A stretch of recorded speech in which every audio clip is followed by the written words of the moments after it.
At the top of a skyscraper, a powerful executive received a call that froze his routine. On the other end, a hungry child said his mother had been unconscious for days. He dropped everything and ran to a forgotten house in the city. If you were touched by this beautiful story of resilience and love, don't forget to subscribe to our channel and tell us which city you're watching from. Continuing. Manhattan's skyline was barely visible through the thick gray clouds that hung over the city like a heavy blanket. Rain pelted against the floor-to-ceiling windows of the Montgomery Tower, creating a soothing rhythm that contrasted with the tense atmosphere inside the top-floor executive suite. Richard Montgomery, CEO of Montgomery Enterprises, sat behind his immaculate glass desk, his steel blue eyes scanning the morning absence report with clinical precision. At 53, Richard had built an empire from scratch. The son of a steelworker from Pittsburgh, he had clawed his way to the top through sheer determination and a ruthless business acumen that left no room for weakness or failure. His salt-and-pepper hair, always perfectly trimmed, and his tailored Armani suits were as much a part of his armor as his unflinching demeanor. His employees called him the machine behind his back, a nickname he secretly appreciated. "Mr. Montgomery, the quarterly projections are ready for your review," said Diana Reynolds, his executive assistant of 15 years, placing a leather portfolio on his desk. "Thank you." "Diana, any word from the Turner account?" Richard's voice was deep and measured, never betraying emotion. "They're considering our proposal. We should hear back by the end of the week."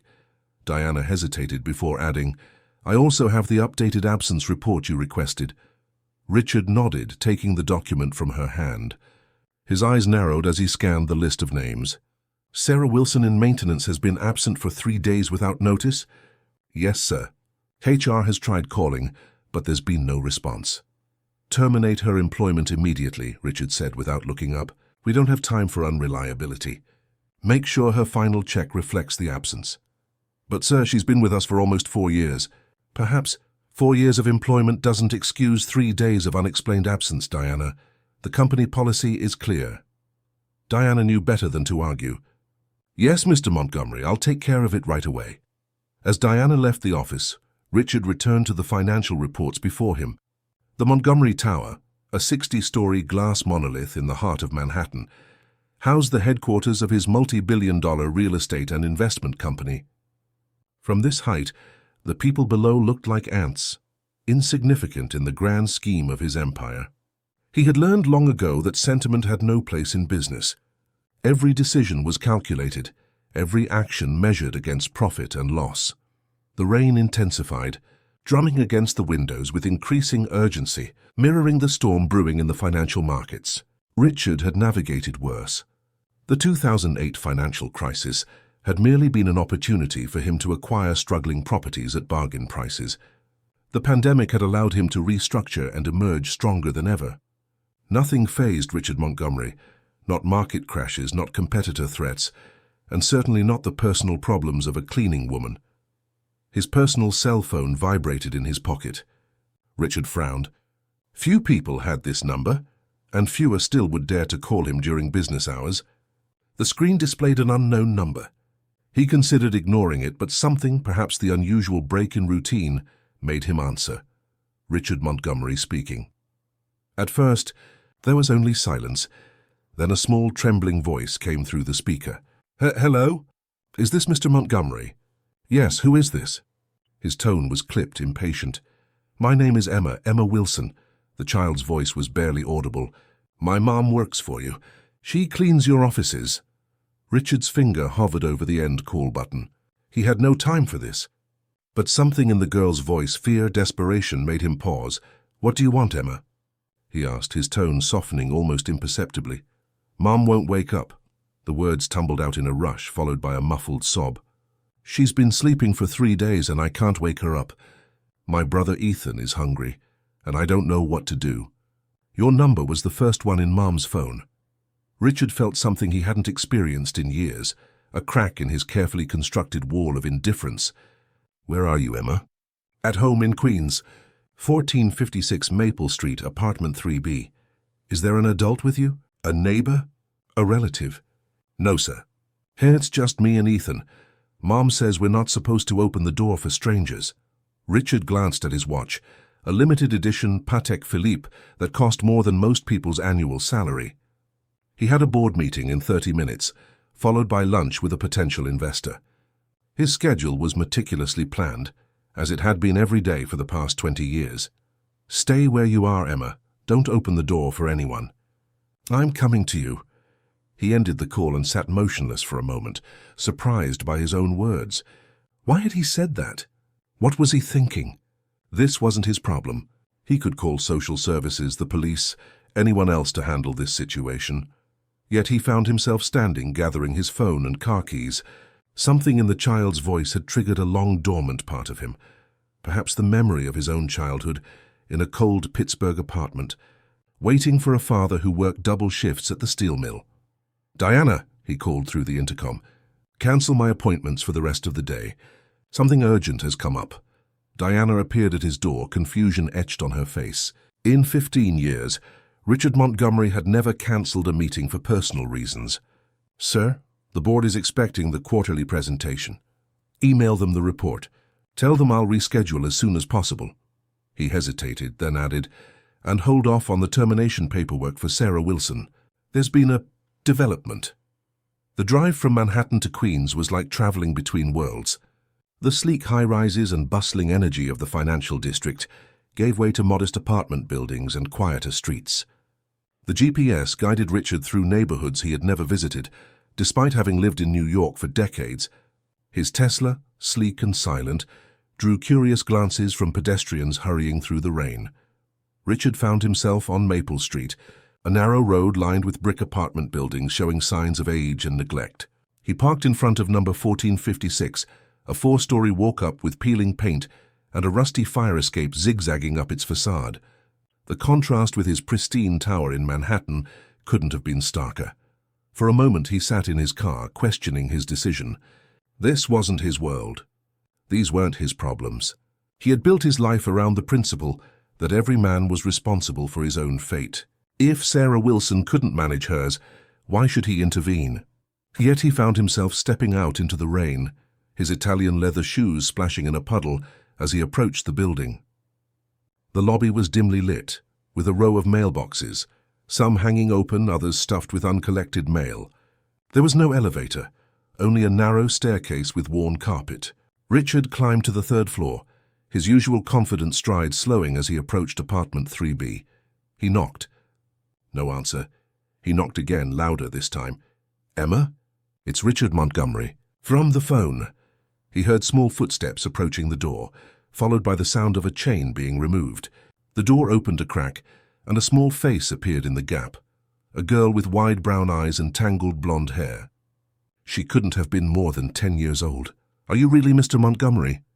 she asked, her voice small but steady. "Yes, I am," Richard replied, softening his tone in a way he rarely did. "May I come in, Emma?" The girl studied him for a moment, then nodded and opened the door wider. Richard stepped into an apartment that seemed to physically pain him with its stark reality. The small living room contained a worn sofa, a coffee table with one leg supported by books, and a small TV that looked at least a decade old. The air smelled of damp clothes and something else, the unmistakable scent of sickness. A small boy sat on the sofa, clutching a threadbare teddy bear. His eyes, the same deep brown as his sister's, widened at the sight of Richard's imposing figure. "That's my brother, Ethan," Emma explained. "He's 6. Mom is in there." She pointed to a door on the right. Richard approached the bedroom with caution, unsure of what he would find. The room was small and dark, with a single window covered by a thin curtain. On a mattress on the floor lay a woman, her face pale and drawn, her breathing shallow. Sarah Wilson was unrecognizable from the woman who quietly cleaned his office after hours, a woman he had probably spoken to fewer than a dozen times in 4 years. "How long has she been like this?" Richard asked, kneeling beside the mattress, his expensive suit pants touching the bare floor. "Since Monday," Emma replied, standing in the doorway with Ethan half hidden behind her. "She came home from work and said she didn't feel good. Then she went to sleep and won't wake up. I tried to give her water, but she just moves a little and goes back to sleep." Richard touched Sarah's forehead, It was hot with fever. Her lips were cracked, her cheeks hollow. He checked her pulse, weak but present. Whatever was wrong with Sarah Wilson, she needed medical attention immediately. "Emma, is there a hospital nearby? Where does your mother usually go when she's sick?" "Queen's General," the girl replied. "But we don't have a car, and Mom says ambulances are too expensive." Richard felt a surge of something unfamiliar. Was it anger, frustration, or perhaps something deeper, more uncomfortable guilt? How could someone who worked in his building, who cleaned his very office, live in such precarious circumstances? "We're going to take your mother to the hospital," he said decisively. "Get whatever you need, clothes, toys for your brother. You'll be coming with us." As Emma hurried to gather their belongings, a loud knock rattled the apartment door. Richard opened it to find a middle-aged man in a rumpled suit, holding a stack of papers. "I'm looking for Sarah Wilson," the man said, his eyes narrowing at the sight of Richard in his $1,000 suit. "She's not available." "Who are you?" "Marcus Johnson, representing Thompson Properties." He held up an official-looking document. "This is an eviction notice. Ms. Wilson is 3 months behind on rent. The property owner requires the premises to be vacated by the end of the week, or the locks will be changed and her belongings removed." Richard stared at the man, then at the notice in his hand. The final indignity in a cascade of misfortunes. "How much does she owe?" Richard asked. 3 months at $1,200 plus late fees. $4,050 total. Without hesitation, Richard pulled out his wallet, extracted his checkbook, and wrote a check for $5,000. "This covers the debt plus next month. The property owner can contact my office if there are any questions." He handed the man a business card along with the check. Marcus Johnson's eyes widened as he read the name on the card. "You're that Montgomery?" "From Montgomery Enterprises." "Yes, now if you'll excuse me, I have a medical emergency to attend to." As Johnson left, visibly confused by the encounter, Richard turned back to the apartment. Emma stood watching him, her small suitcase in hand and Ethan by her side. In her eyes, Richard saw something he wasn't accustomed to seeing in others: hope. "Are we really going to help Mom?" she asked. "Yes, Emma," Richard replied, surprised by his own certainty. "We are." The waiting room at Queen's General Hospital was a cacophony of human suffering. Fluorescent lights flickered overhead, casting a harsh glow on the worn vinyl chairs and linoleum floors. Richard sat stiffly, his tailored suit and commanding presence creating an invisible barrier between himself and the other waiting families. Emma and Ethan sat beside him, the little boy having fallen asleep with his head on his sister's lap, exhaustion finally overcoming hunger and fear. "Mr. Montgomery?" A nurse in blue scrubs approached. "We've admitted Ms. Wilson. The doctor would like to speak with you." Richard nodded and turned to Emma. "Stay right here. He'll be back soon. Is Mom going to be okay?" Emma's voice was small but steady, a child forced to be brave for too long. "The doctors are taking care of her," Richard replied, carefully avoiding promises he couldn't keep. He followed the nurse through double doors into the main hospital corridor. The antiseptic smell and the soft beeping of machines triggered an unexpected memory: his father's final days in a similar hospital, decades ago. Richard pushed the thought away. Now was not the time for ghosts. Dr. Natalie Chen was waiting at the nurse's station, her white coat crisp despite the late hour. "Mr. Montgomery? I'm Dr. Chen. You brought in Sarah Wilson?" "Yes, how is she?" "She's suffering from severe dehydration, malnutrition, and exhaustion. Her body simply shut down. We're giving her fluids and antibiotics for a respiratory infection that's developed. She's severely anemic as well." Dr. Chen's eyes were direct, professional. "Are you family?" "No, I'm her employer." Dr. Chen raised an eyebrow but didn't comment. "The children with you, they're hers?" "Yes. They've been alone with their mother unconscious for 3 days. I don't think they've eaten properly in that time. I'll have a pediatrician check them out and get them some food." Dr. Chen hesitated. "Mr. Montgomery, Ms. Wilson's condition suggests long-term neglect of her own health. From what we can piece together, she's been working multiple jobs, skipping meals, and ignoring her own symptoms to care for her children. If she continues this way, the outcome next time could be far worse." The implication hung in the air between them. Richard felt an unfamiliar weight settle in his chest. He thought of the absence report on his desk that morning, his casual command to terminate her employment. How many Sarah Wilsons had he discarded over the years without a second thought? When can she leave the hospital? Not for at least 3 days. She needs rest and monitoring.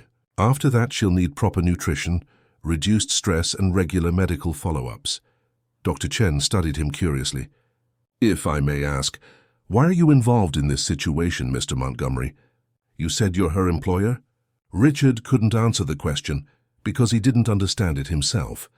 What had possessed him to drop everything and rush to a run-down apartment in Queens? Why was he standing in a public hospital discussing the health of a cleaning woman he barely knew? Her daughter called me, he said simply, as if that explained everything. Dr. Chen seemed to accept this non-answer. You should know Child Protective Services may need to be notified. Standard procedure when children are found in these circumstances. That won't be necessary, Richard said with the same authoritative tone he used in board meetings. I'll ensure the children are properly cared for until their mother recovers and that the family has adequate support afterward. Dr. Chen looked skeptical, but nodded. Miss Wilson is in room 307. She's conscious now but groggy from medication. You can see her briefly. Then I'd suggest taking those children somewhere they can get some proper rest.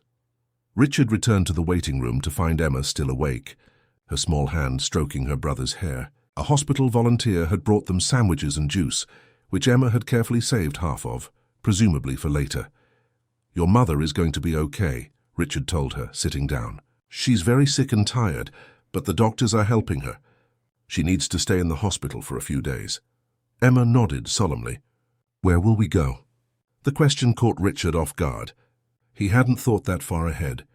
His bachelor apartment in the Upper East Side was hardly suitable for children. Hotels would ask questions about unaccompanied minors. These children needed stability, not more chaos. I have a place, he said, making a decision on the spot. But first, would you like to see your mother? Emma's eyes brightened. Can we? Just for a few minutes. Your brother should probably sleep. Can you wake him? Ethan woke disoriented, clinging to his teddy bear. Richard found himself reaching out awkwardly to pat the boy's shoulder, a gesture so foreign to him he almost retracted his hand midway. Sarah Wilson's hospital room was quiet, except for the soft beeping of the heart monitor. She looked small in the hospital bed, her blonde hair the same shade as Emma's spread across the pillow. Her eyes fluttered open as they entered, focusing first on her children, then widening in shock as she recognized Richard. Mr. Montgomery. Her voice was raspy from dehydration. What? How? Mom! Emma rushed to the bedside, followed closely by Ethan. You wouldn't wake up and I was scared, so I called Mr. Montgomery. He brought us to the hospital. Sarah tried to sit up, wincing with the effort. Emma, you shouldn't have... She broke off, looking at Richard with a mixture of embarrassment and confusion. Sir, I'm so sorry about this. I'll be back at work as soon as possible. Please don't concern yourself with work right now, Ms. Wilson, Richard interrupted. The doctor says you need at least 3 days of rest. Your job will be waiting for you when you recover. Relief washed over Sarah's face, quickly followed by concern as she looked at her children. But Emma and Ethan, I'll ensure they're taken care of until you're released. Sarah's expression shifted from gratitude to wariness. That's very generous, Mr. Montgomery, but they can stay with Mrs. Perez down the hall. She watches them sometimes when I work nights. Mom, Emma interjected, we can't go home anyway. A man came with papers saying we have to leave. Sarah closed her eyes, a tear escaping despite her obvious attempt to remain composed. The eviction notice. I thought I had until the end of the month. It's been handled, Richard said. Your rent has been paid, including next month. Sarah's eyes snapped open. You paid my rent? Mr. Montgomery, I can't accept. You can and you will, Richard replied, his tone brooking no argument. Consider it an advance on your salary. We can discuss repayment terms when you're well. Sarah seemed about to protest further, but lacked the strength. Instead, she reached for her children's hands.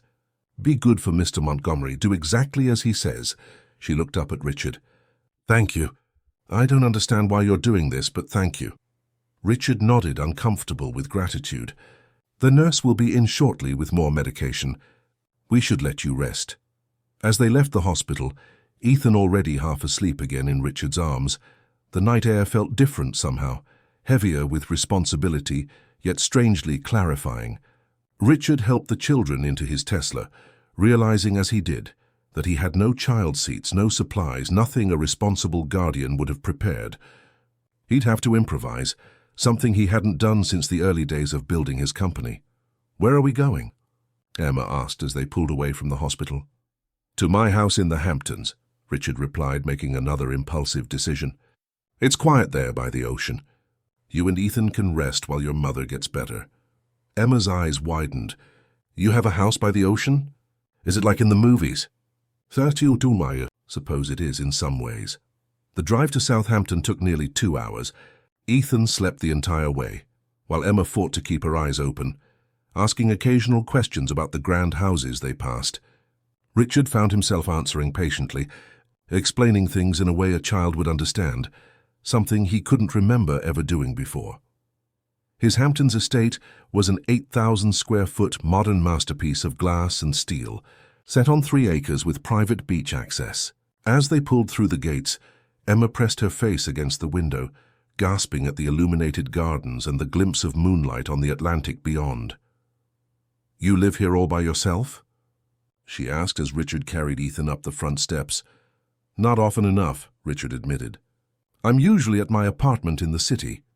Inside, the house was immaculate but impersonal, a showcase rather than a home. Minimalist furniture, abstract art, and floor-to-ceiling windows overlooking the ocean created a space that impressed rather than welcomed. Richard realized, seeing it through Emma's wide eyes, that there was nothing child-friendly about the house. No toys, no colors, nothing soft or comforting. "Are you hungry?" he asked, setting Ethan gently on a white leather sofa.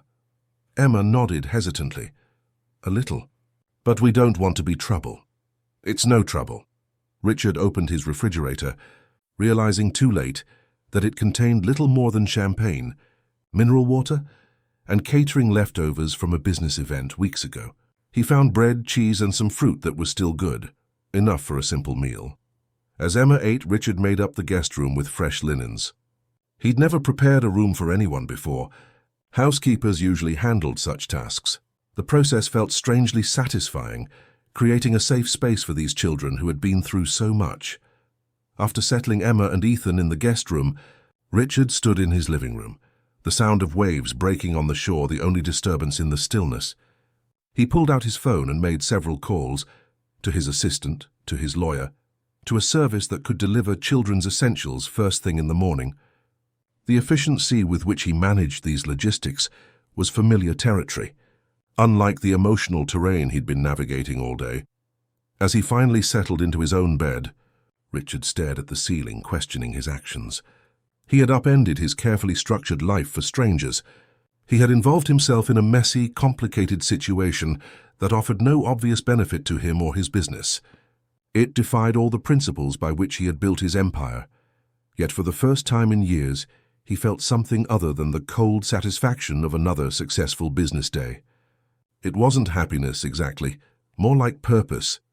The look in Emma's eyes when he'd promised her mother would be okay had awakened something long dormant in him. Richard Montgomery, who measured everything in dollars and cents, in profit and loss, had done something purely because it was right. The realization was as terrifying as it was liberating. A soft knock at his door interrupted his thoughts. He sat up to find Emma standing in the doorway, her small figure silhouetted against the hallway light. "Mr. Montgomery?"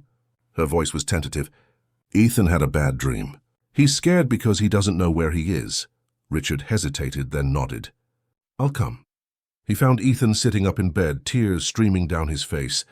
The boy looked up at Richard's imposing figure with wide, frightened eyes. "Hey there," Richard said, awkwardly sitting on the edge of the bed. "It's okay. You're safe here." "I want my mommy," Ethan whimpered. Richard had negotiated billion-dollar deals, faced down hostile takeovers, and navigated financial crises, but nothing had prepared him for the simple human challenge of comforting a frightened child. He found himself at a complete loss. Emma climbed onto the bed beside her brother. "Remember what Mom always says? The stars can see us wherever we are. Let's look for stars." She led Ethan to the window where the night sky stretched endlessly over the Atlantic. Richard watched as she pointed out constellations to her brother, making up names and stories when she didn't know the real ones. Gradually, Ethan's tears subsided, replaced by wonder at the vastness above them. In that moment, witnessing the simple bond between siblings, Richard felt a profound emptiness within himself, a space where such connections should have existed, but never had. He had built walls around himself for so long, he'd forgotten what lay on the other side. "Would you like some hot chocolate?" he found himself offering. "My mother used to make it for me when I couldn't sleep." Both children turned to him, surprise and curiosity in their eyes. It was the first personal detail Richard had shared. "Yes, please," Emma answered for both of them. As Richard led them to the kitchen, he realized with startling clarity that the barriers between his world and theirs had already begun to crumble. The question was whether he would have the courage to let them fall completely. Morning light streamed through the floor-to-ceiling windows of Richard's beach house, illuminating dust particles dancing in the air. Richard stood in the kitchen, his usual crisp suit replaced by casual slacks and a light blue button-down shirt, as informal as his wardrobe allowed. He stared at the coffee maker, waiting for it to finish brewing, while mentally reviewing the list of calls he needed to make. His phone buzzed incessantly with messages from Diana about the board meeting he'd missed, investor concerns and contract negotiations requiring his attention. For the first time in decades, Richard let business wait. The sound of small feet padding down the hallway alerted him to Emma's approach. She appeared in the doorway, her blonde hair tangled from sleep, wearing the same clothes from yesterday. "Good morning, Mr. Montgomery," she said, her voice formal despite the childish yawn that followed. "Good morning, Emma. Did you sleep well?" She nodded. "Your house is really quiet. Not like our apartment where you can hear everything through the walls." Richard poured himself coffee and gestured to the refrigerator. "There's orange juice if you'd like some. I've arranged for breakfast to be delivered shortly, along with some clothes and things for you and Ethan." Emma's eyes widened. "New clothes for us?" "Just the essentials until your mother is better," Richard clarified, uncomfortable with her gratitude. "Is your brother still sleeping?" "Ethan always sleeps late when he can. At home he has to get up early for school, and I take him to Mrs. Perez before I go to my school." She looked down at her hands. "Will we go to school today?" Richard hadn't considered this practical aspect of guardianship. "No, not today. I think after everything that's happened, you both deserve a day of rest. Tomorrow we'll figure out the school situation." Relief washed over Emma's face. "Can I call the hospital to check on Mom?" Richard was struck by the maturity of the request. At 10 years old, Emma shouldered responsibilities many adults would find overwhelming. He handed her his phone and dialed the hospital number for her. While Emma spoke quietly to a nurse, the doorbell rang. Richard opened it to find a delivery service with several large boxes and bags, the children's supplies he had ordered last night, at premium rates for early morning delivery.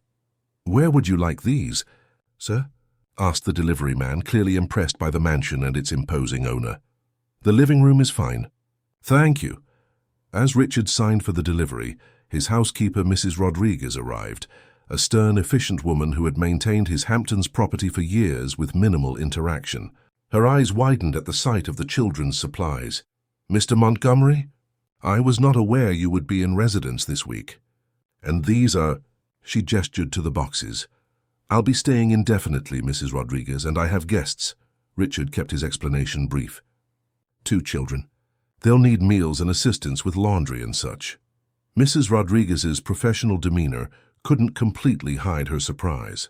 In 15 years, Richard Montgomery had never brought children to the house, rarely entertained at all, and certainly never stayed for an indefinite period. "Of course, sir. I'll prepare the guest rooms properly and stock the kitchen." She hesitated. "Will their parents be joining them?" "Their mother is in the hospital. I'm looking after them temporarily." Richard offered no further explanation, and Mrs. Rodriguez knew better than to press. Emma finished her call and approached cautiously, eyeing the older woman and the pile of packages. "Mom is still sleeping a lot. But the nurse said her fever is down," she reported to Richard. "They said we can visit this afternoon if someone brings us." "I'll take you," Richard assured her, then introduced Mrs. Rodriguez. "Mrs. Rodriguez helps maintain the house. She'll be preparing meals for us while we're here." Emma politely greeted the housekeeper, who couldn't help but smile at the child's formal manner, so similar to her employer's. "Would you like pancakes for breakfast, young lady?" Mrs. Rodriguez asked, her usual severity softening. Yes, please. Ethan loves pancakes too, but he can't have syrup because it makes him too hyper. Emma replied with the automatic caution of a child accustomed to managing her brother's behavior. I'll make them with fresh berries instead, Mrs. Rodriguez promised, already moving toward the kitchen with newfound purpose. Richard watched this exchange with interest. Mrs. Rodriguez, normally so reserved, had transformed at the prospect of caring for children. People were full of surprises, it seemed. Let's see. What's in these packages? He suggested to Emma, whose attention had returned to the mysterious deliveries. Together, they opened boxes containing children's clothing in approximately the right sizes, toiletries, books, simple toys, and even a booster seat for Ethan. Emma touched each item with reverence, especially a pale blue dress with small embroidered flowers. It's so pretty, she whispered. I've never had a new dress before. Mum usually gets our clothes from the church donation center.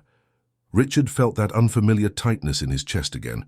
How many children within miles of his Manhattan office lived like Emma and Ethan? How many employees in his building struggled like Sarah, working multiple jobs just to keep a roof over their heads? I'm glad you like it, he said simply. Why don't you wake your brother? Breakfast will be ready soon. As Emma hurried off, Richard's phone rang. Jessica Montgomery's name flashed on the screen. His ex-wife rarely called, their divorce 5 years ago having been as efficient and emotionless as their marriage. Curious, he answered. Jessica, this is unexpected. Richard. Her voice was crisp, professional, the same tone she used in the courtroom as one of New York's top litigators. Diana called me. She's concerned about you. Says you missed the board meeting yesterday, cancelled all your appointments and disappeared with some employees' children. That doesn't sound like you. Are you having some kind of crisis? Richard almost laughed. So of course Diana would call Jessica. His assistant and ex-wife had maintained a friendship that sometimes felt like an alliance against him. I'm fine, Jessica. Just handling a personal matter. You don't have personal matters, Richard. That's what made our marriage so predictable. The words held no bitterness, just matter-of-fact observation. What's really going on? Richard hesitated, then found himself explaining the situation. Sarah's illness, the children's predicament, his impulsive decision to help. As he spoke, he realized how out of character his actions must seem to anyone who knew him. Jessica was silent for a long moment after he finished. Well, she finally said, I never thought I'd see the day when Richard Montgomery put people before profit. These children must be something special. They're just children who need help, Richard replied, uncomfortable with her analysis. And what happens when their mother recovers? You'll just return them and go back to your life? The question struck Richard like a physical blow. He hadn't thought that far ahead. What was his endgame here? What did he expect to happen when Sarah Wilson was discharged from the hospital? I don't know, he admitted, the words unfamiliar on his tongue. Richard Montgomery always had a plan, always knew the next step, the final outcome. Well, if you need any legal assistance, custody arrangements, temporary guardianship papers, anything like that, call me. Pro bono, of course. Jessica's offer was sincere, surprising both of them. And Richard? Try not to break those kids' hearts when this little humanitarian phase of yours ends. The call left Richard unsettled. Jessica knew him too well, knew his pattern of intense focus, followed by cool detachment once a goal was achieved or a problem solved. Was that what this was? A problem to solve before returning to his real life? Breakfast was a new experience for Richard. Ethan, once he overcame his initial shyness, was a whirlwind of energy and questions. Why was the house so big? Did Richard live here all alone? Could they go to the beach? Why didn't Richard have any kids of his own? Did he know how to build a sandcastle? Emma tried to shush her brother, clearly embarrassed by his directness, but Richard found himself answering each question patiently. He explained that he worked too much to spend time at the beach house, that he and his ex-wife had never had children, and that no, he had never built a sandcastle in his life. Never? Ethan's eyes widened in disbelief. But you live at the beach. I own property at the beach, Richard corrected gently. But I rarely have time to enjoy it. That's sad, Ethan declared with a child's brutal honesty. Mom says the ocean heals people. That's why she takes us there on her day off in the summer, even though it's a long bus ride. Richard glanced out at the private stretch of beach just beyond his terrace, a pristine expanse he had purchased for its investment value but rarely visited. The irony wasn't lost on him. "Perhaps we could go down to the beach after we visit your mother this afternoon," he suggested, surprising himself as much as the children. After breakfast, the children changed into new clothes, and Richard checked his emails while they explored the house under Mrs. Rodriguez's watchful eye. Diana had rescheduled his meetings, appeased the board with the quarterly reports, and handled the most pressing issues. A note at the end of her email read, "Whatever you're doing, it must be important. Take the time you need. Everything is under control here." Richard felt a rush of gratitude for his assistant's loyalty and competence. He replied with a brief thanks and a promise to check in later, then set his laptop aside. For the first time in years, work could wait. The hospital visit that afternoon was both heartening and sobering. Sarah looked better. Her color improved, her eyes clearer, but the underlying exhaustion and frailty remained. She brightened at the sight of her children in new clothes, clean and happy, but Richard could see the worry behind her smile. "They've been good?" she asked Richard when the children were distracted by a nurse offering them juice boxes. "Exemplary," he assured her. "Emma is remarkably responsible and Ethan is energetic." Sarah laughed softly. "That's a diplomatic way of putting it. He exhausts me on my best days, but his enthusiasm for life is contagious." Her smile faded. "Mr. Montgomery, I don't know how to thank you, but I also don't understand why you're doing all this. We're nothing to you." Richard considered her question carefully. "Your daughter called me when she had no one else to turn to. That means something." He hesitated, then added, "And perhaps I needed to be reminded that my employees are people with lives beyond the roles they play in my company." Sarah studied him, her gaze more direct than anyone had dared with Richard in years. "When I'm released, I'll work out a payment plan for the rent and everything else you've done. I pay my debts, Mr. Montgomery. I have no doubt of that.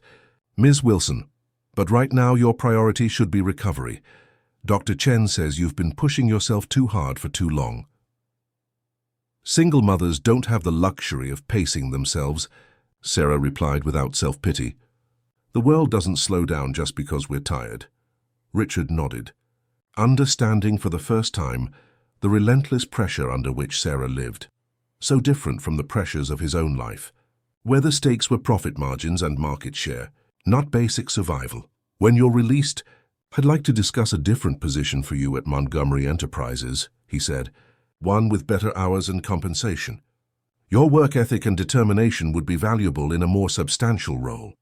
Sarah's eyes widened with surprise, quickly followed by suspicion. "Is this charity, Mr. Montgomery?"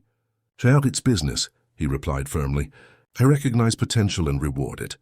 Your current position doesn't reflect your capabilities." Before she could respond, the children returned, eager to tell their mother about the beach house and Mrs. Rodriguez's pancakes. Richard stepped back, watching the family interaction with a strange mixture of pleasure and envy. Despite their hardships, the bond between Sarah and her children was palpable, a connection forged through shared struggles and unconditional love. What connections did Richard have that compared? Business associates who feared him, an ex-wife who understood but didn't particularly like him, employees who respected his power but knew nothing of the man behind the title. As promised, Richard took the children to the beach after leaving the hospital. Under Ethan's enthusiastic direction, he found himself kneeling in the sand, learning the proper technique for sandcastle construction. Emma collected shells for decoration, her usual seriousness giving way to childish delight as waves lapped at her feet. Richard's phone rang twice, important calls from investors, but for the first time in his career, he silenced it without a second thought. Instead, he focused on the precise art of moat digging as explained by a 6-year-old expert. His expensive casual wear was soon covered in sand and seawater, but Richard found himself unconcerned with the state of his clothing, another first. As the sun began to set, casting golden light across the water, Richard sat on the sand watching Emma and Ethan chase seagulls along the shoreline. Their laughter carried on the breeze, a sound so pure and unrestrained it made his chest ache with an emotion he couldn't name. For 30 years, Richard had pursued wealth and power with single-minded determination, believing they were the measures of a successful life. Yet here, watching two children who owned almost nothing find joy in the simple pleasure of an evening at the beach, he found himself questioning every metric by which he had judged his own accomplishments. Mrs. Rodriguez appeared on the terrace, signaling that dinner was ready. As they walked back to the house, Ethan slipped his small hand into Richard's with the easy trust of childhood. Emma, noticing her brother's gesture, tentatively took Richard's other hand. And so the man who moved millions with a signature, who could make or break careers with a word, found himself being led to dinner by two children who had, in the span of a day, begun to dismantle the carefully constructed walls around his heart. That night, after tucking the children into bed, another new experience that felt both awkward and strangely right, Richard sat on his terrace overlooking the ocean. In the distance, the lights of another mansion glittered, reminding him of the world to which he belonged, a world of wealth, influence and emotional isolation. Yet for the first time, that world seemed less substantial than the sandcastle he'd built today, impressive from a distance, but ultimately empty. Vulnerable to the rising tide of time and mortality, Richard pulled out his phone and called Diana. "I need you to do something," he said when she answered. "Research our company policies on family leave, childcare support, and healthcare coverage for maintenance staff. I think we need to make some changes."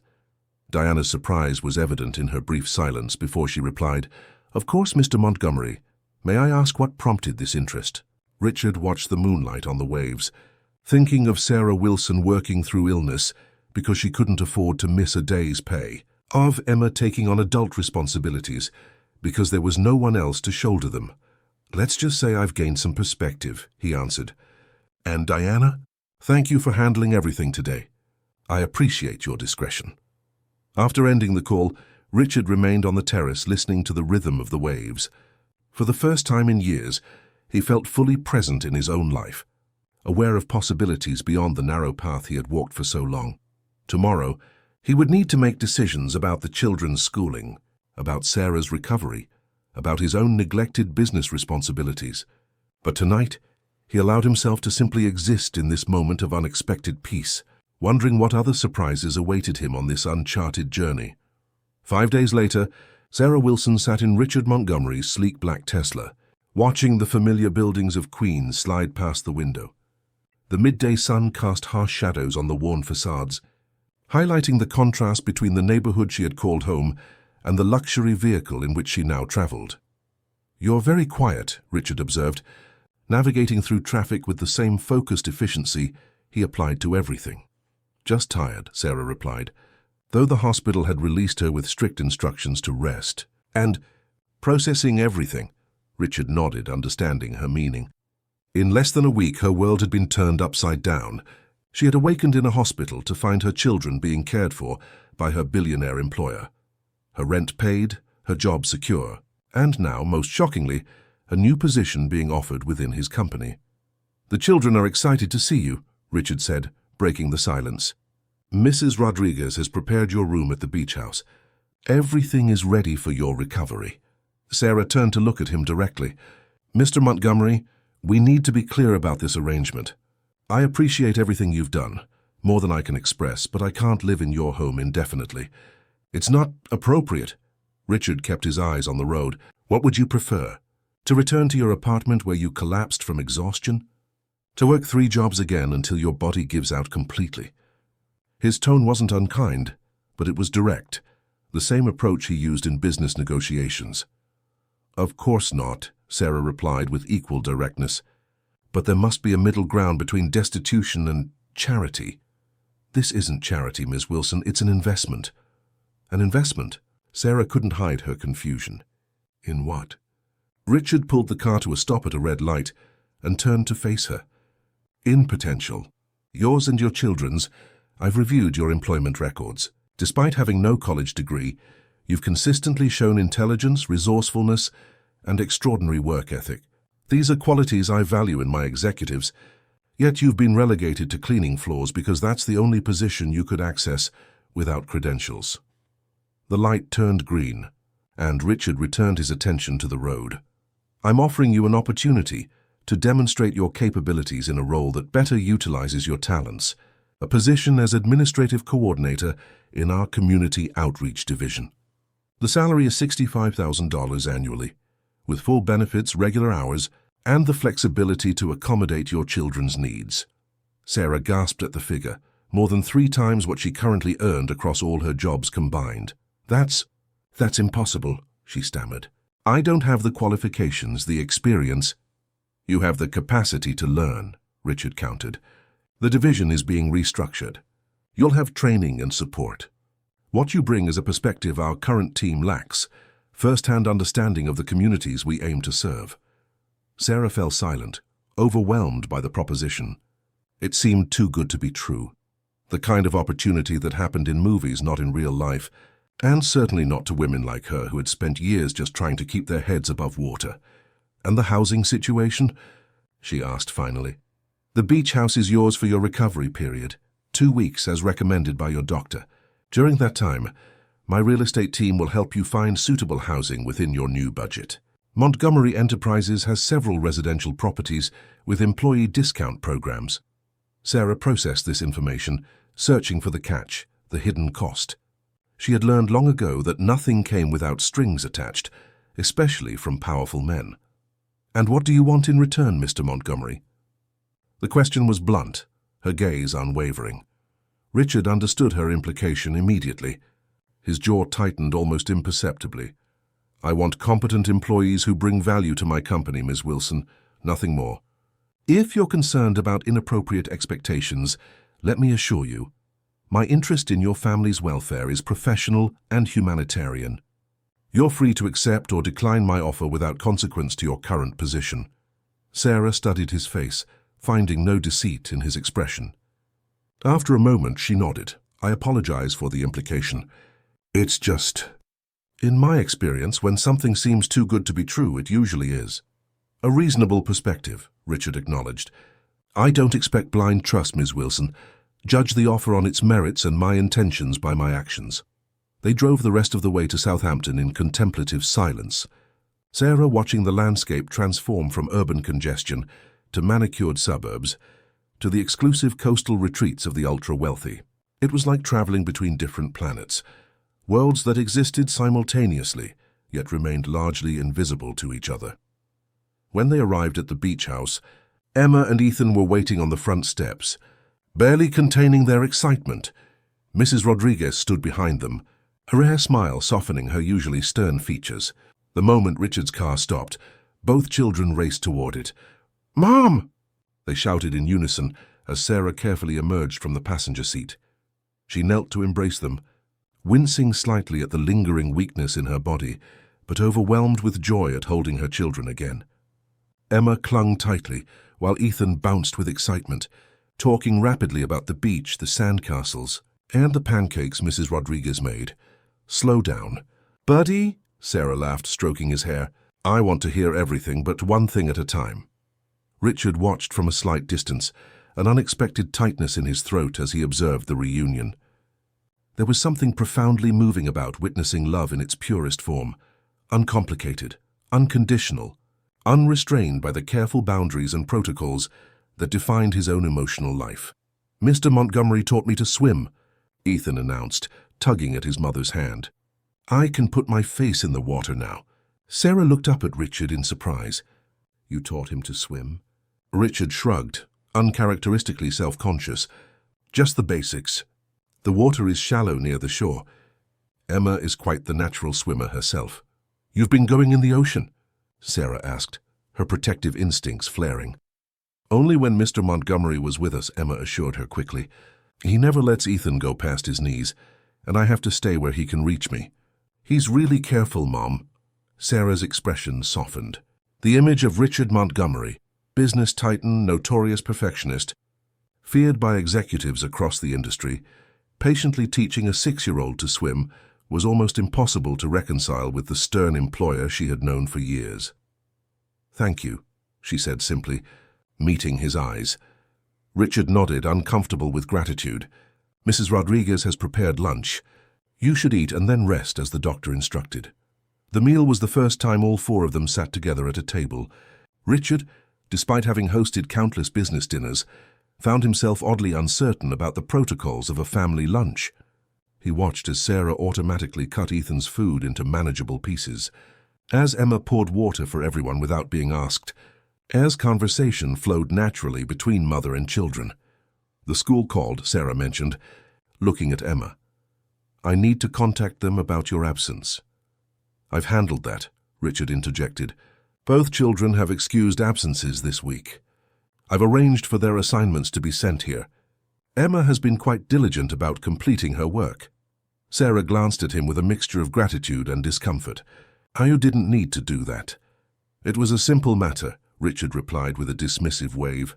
After lunch, when Sarah went to rest in her room and the children occupied themselves with books and toys, Richard retreated to his home office. The familiar environment of sleek furnishings and cutting-edge technology should have been comforting after days of unfamiliar domestic activities, but instead, it felt strangely empty. Diana had been managing the most critical aspects of his business affairs, but his inbox still contained hundreds of emails requiring his attention. He attempted to focus on an acquisition proposal, but found his thoughts drifting to the swimming lessons with Ethan, to Emma's serious face as she mastered a new math concept, to Sarah's quiet dignity in the face of overwhelming circumstances. A soft knock interrupted his distraction. He looked up to find Emma standing in the doorway, a textbook in her hands.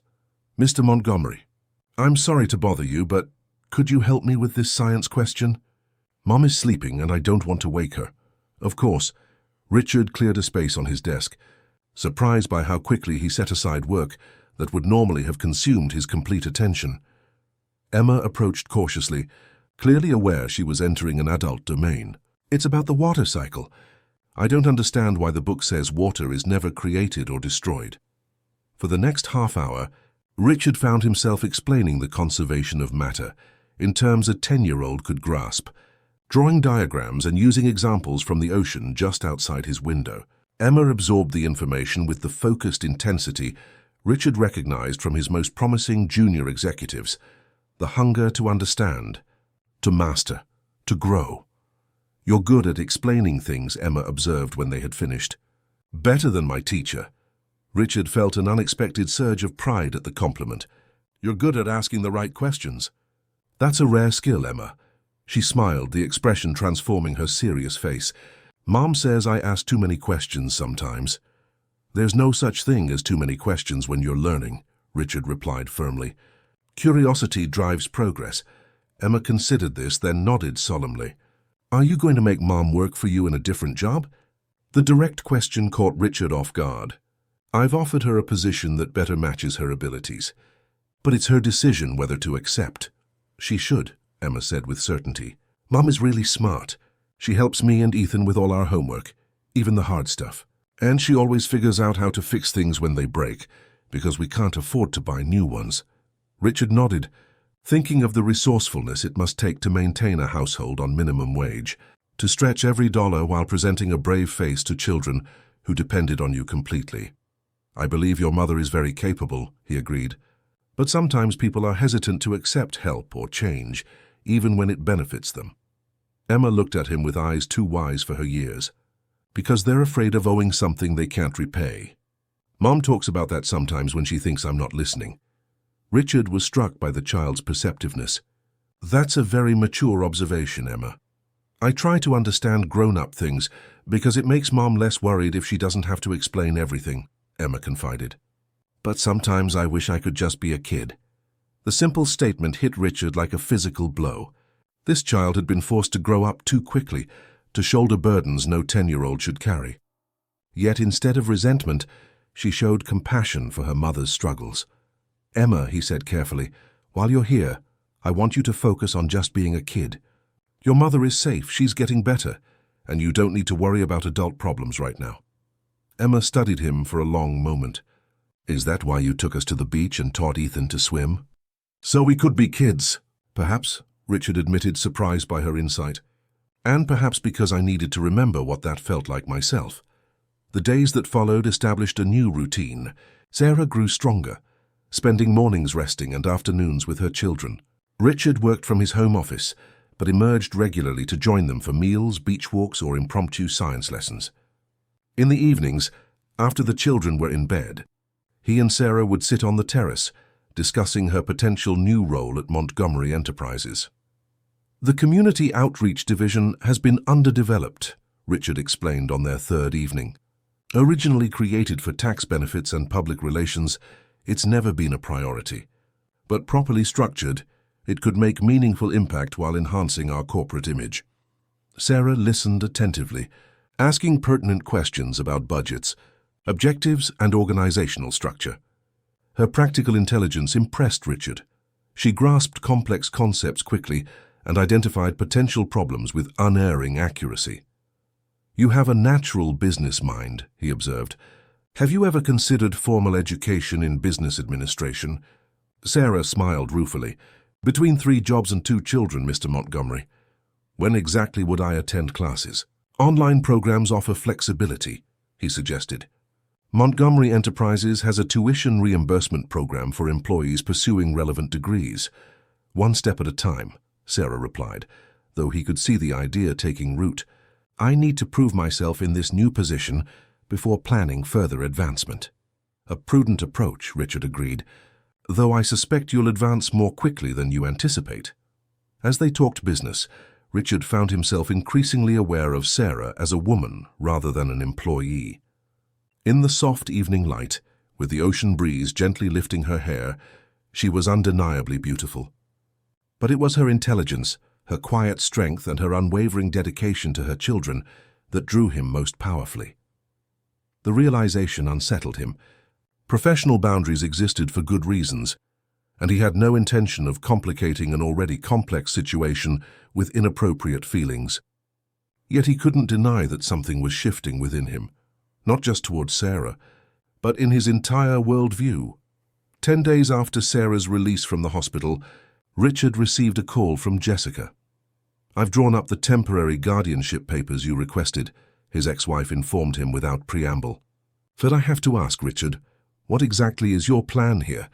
"Temporary guardianship is merely a precaution," he replied, "in case medical decisions need to be made for the children while their mother is recovering. And this new position you've created for her? The housing assistance? The tuition reimbursement you're suddenly promoting to maintenance staff?" Jessica's tone was skeptical. "This goes beyond humanitarian concern, Richard. You're restructuring your life around this family." "I'm correcting inequities in my company's policies," Richard countered, uncomfortable with her assessment. "Long overdue changes that benefit all employees, not just the Wilsons." Jessica's non-committal response spoke volumes. After a pause, she added, "I ran a background check on Sarah Wilson. Standard procedure for guardianship matters." Richard tensed. "And she's exactly who she appears to be. Widowed at 25 when her husband, an army sergeant, died in Afghanistan. No criminal record, not even a parking ticket. Worked continuously since her husband's death, sometimes holding 4 jobs simultaneously. Paid her taxes on time even in years when she clearly struggled financially. In short, she's precisely the kind of person who deserves the chance you're giving her." Relief washed over Richard, followed by mild irritation that he'd felt concern at all. Of course, Sarah was beyond reproach. He'd seen her character firsthand. "Thank you for being thorough," he said neutrally. "Just one question, Richard," Jessica continued, her voice softening uncharacteristically. "Are you falling in love with her?" The bluntness of the question left him momentarily speechless. "That would be completely inappropriate," he finally managed. "I'm her employer." "That wasn't a denial," Jessica observed. "Listen, Richard, I know you. In 20 years, I've never seen you act on impulse or put people before business. Yet in the span of 2 weeks, you've done both repeatedly for this woman and her children. Either you're having a midlife crisis, or you're experiencing emotions you don't quite recognize." "I appreciate your concern," Richard replied stiffly. "But my personal life is no longer your concern." "Fair enough," Jessica conceded. "Just remember, these children have already lost one father. Be careful with their hearts if you decide to step into that role, even temporarily." The conversation lingered in Richard's mind as he drove to the real estate office later that day. He had arranged to meet Sarah to view several housing options within commuting distance of Manhattan.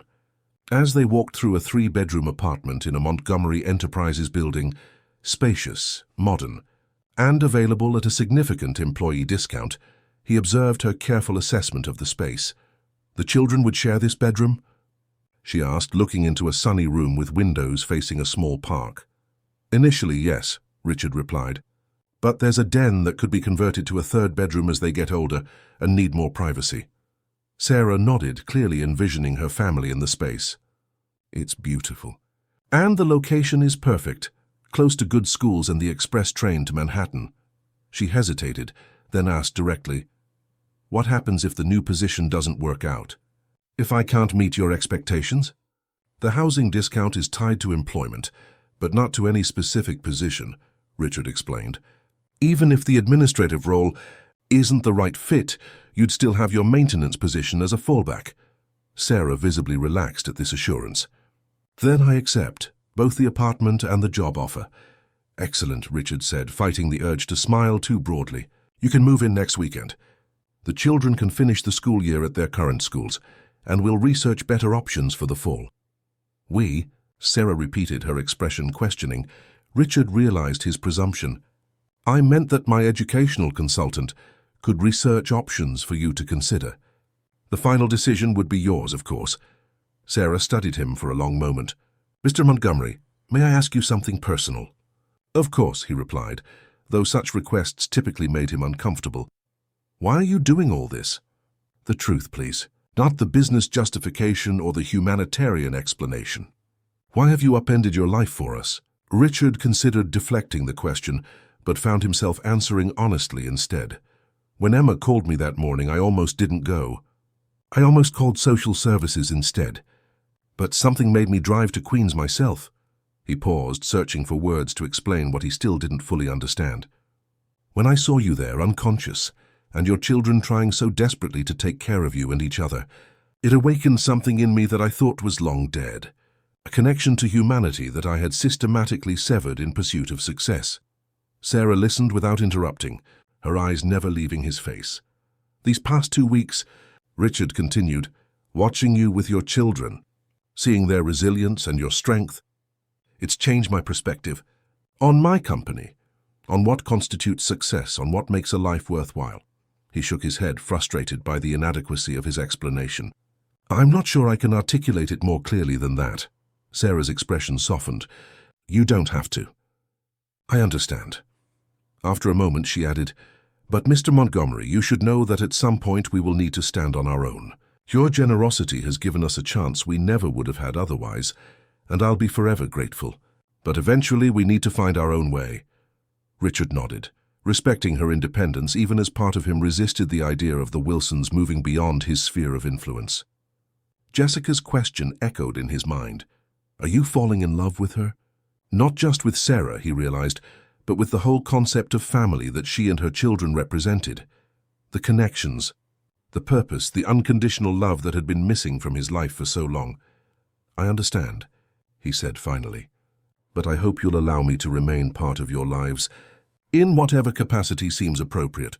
Sarah's smile held warmth and something else, a cautious openness to possibilities. Neither of them had anticipated when Emma made that desperate phone call. "I think we'd all like—" "That very much, Richard," she replied, using his first name for the first time. After all, Ethan still has a lot to learn about sandcastle construction. 3 months passed with the fluid momentum of seasons changing. Summer descended upon New York City, turning Manhattan into a concrete inferno, while the Hamptons became a sanctuary of ocean breezes and star-filled nights. For Richard Montgomery, these months marked the most profound transformation of his adult life, a metamorphosis as unexpected as it was complete. Sarah and the children had moved into their new apartment in early June. The space, once an empty shell of potential, quickly became a home filled with laughter, homework struggles, impromptu dance parties, and the organized chaos that accompanies family life. Richard found himself spending evenings there several times a week, initially under the pretext of helping Sarah acclimate to her new position, but increasingly because the Wilson apartment felt more like home than any property he owned. On a sweltering Friday afternoon in late July, Richard sat in his corner office on the 58th floor of Montgomery Tower, reviewing the quarterly performance reports. The Community Outreach Division, once an afterthought in the corporate structure, showed remarkable growth under Sarah's leadership. In 3 months, she had reorganized the department, established partnerships with 5 community organizations, and launched a pilot program providing internships for students from underprivileged backgrounds. "Ms. Wilson is here for your 2 o'clock, Diana announced through the intercom. "Send her in," Richard replied, straightening papers on his desk with unusual attention. Sarah entered, wearing a modest navy dress that nonetheless highlighted her natural elegance. The haunted exhaustion that had once shadowed her eyes had disappeared, replaced by clear confidence and purpose. Her blonde hair, now styled in a professional bob, framed a face that had filled out with proper nutrition and reduced stress. "The summer internship report," she said, placing a folder on his desk. All 15 students completed the program, and 3 have been offered part-time positions while they finish high school. Richard scanned the executive summary, impressed by the measurable outcomes and cost-effective implementation. "Excellent work, Sarah. The board will be pleased with these results. Thank you." She took the seat across from him, her posture comfortable but professional. They had established careful boundaries in the workplace. She was always Ms. Wilson in front of colleagues, their interaction always appropriate for the employer-employee relationship they officially maintained. "How are the children enjoying their summer programs?" Richard asked, shifting to the personal conversation that typically followed their business discussions when they were alone. Sarah's face brightened. "Emma is thriving in the science camp. Her group built a functioning solar-powered boat last week, and Ethan has finally stopped clinging to me every morning at day camp. His counselor says he's made several friends. They've shown remarkable resilience," Richard observed. "Children usually do when given stability and support." Sarah hesitated, then added, "Which reminds me, they've been asking when we can go back to the beach house. Apparently city parks are no substitute for private oceanfront." Richard smiled at the gentle teasing. "This weekend, if you'd like. I've had Mrs. Rodriguez stock the refrigerator and prepare the guest rooms." "Are you sure? I know you have the Tokyo proposal to finalize." "It can wait." Richard's response came easily, without the internal conflict such postponements would have caused months ago. "Some things are more important than business deadlines." Sarah studied him thoughtfully. "You really have changed, Richard. 6 months ago, nothing was more important than business deadlines. 6 months ago, I hadn't received a phone call from a desperate 10-year-old. He replied simply. Their eyes held for a moment longer than strictly professional, an unspoken current passing between them that both acknowledged but neither had yet addressed directly.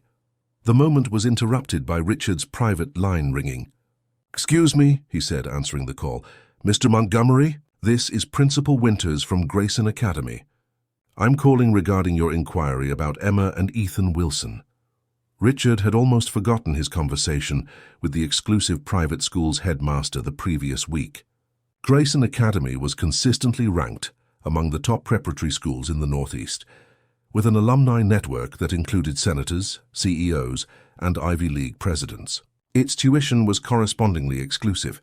"Yes, Principal Winters. Thank you for getting back to me. I've reviewed the children's records as you requested. Emma's academic performance is certainly impressive. Her standardized test scores place her in the 98th percentile nationally. Ethan's early assessment results are also promising. However, our admissions process for the upcoming academic year concluded in January." Richard had anticipated this obstacle. "I understand, Principal Winters. However, given the exceptional circumstances and the children's potential, I hope the board might consider a late admission." There was a pause.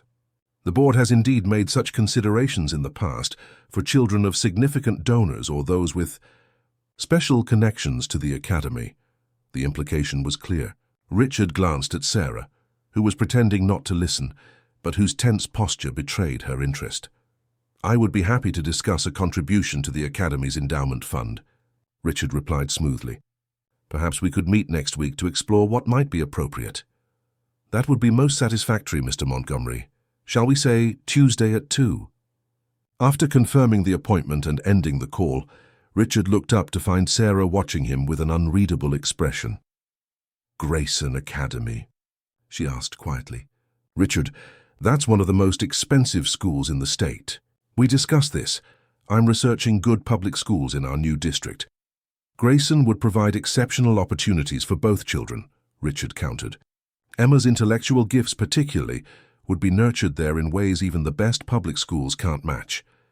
Sarah stood and walked to the window, looking out over the Manhattan skyline. And how exactly would a community outreach coordinator afford Grayson Academy? Even with my new salary, which is already far more generous than the position typically warrants. Richard had prepared for this argument. There are scholarships available, and as an executive of Montgomery Enterprises, you would qualify for the Educational Assistance Program. Sarah turned back to face him, her expression hardening. An executive? Richard, I appreciate your confidence in me, but let's be honest. I'm an administrative coordinator with a high school diploma who got this position because my daughter called you at the right moment. I'm working hard to justify your faith in me, but I haven't earned executive status. Your performance reviews would suggest otherwise, Richard replied. Diana has mentioned that several department heads have commented on your organizational skills and innovative approaches. That's because I've spent years figuring out how to stretch resources and solve problems with limited means, Sarah said.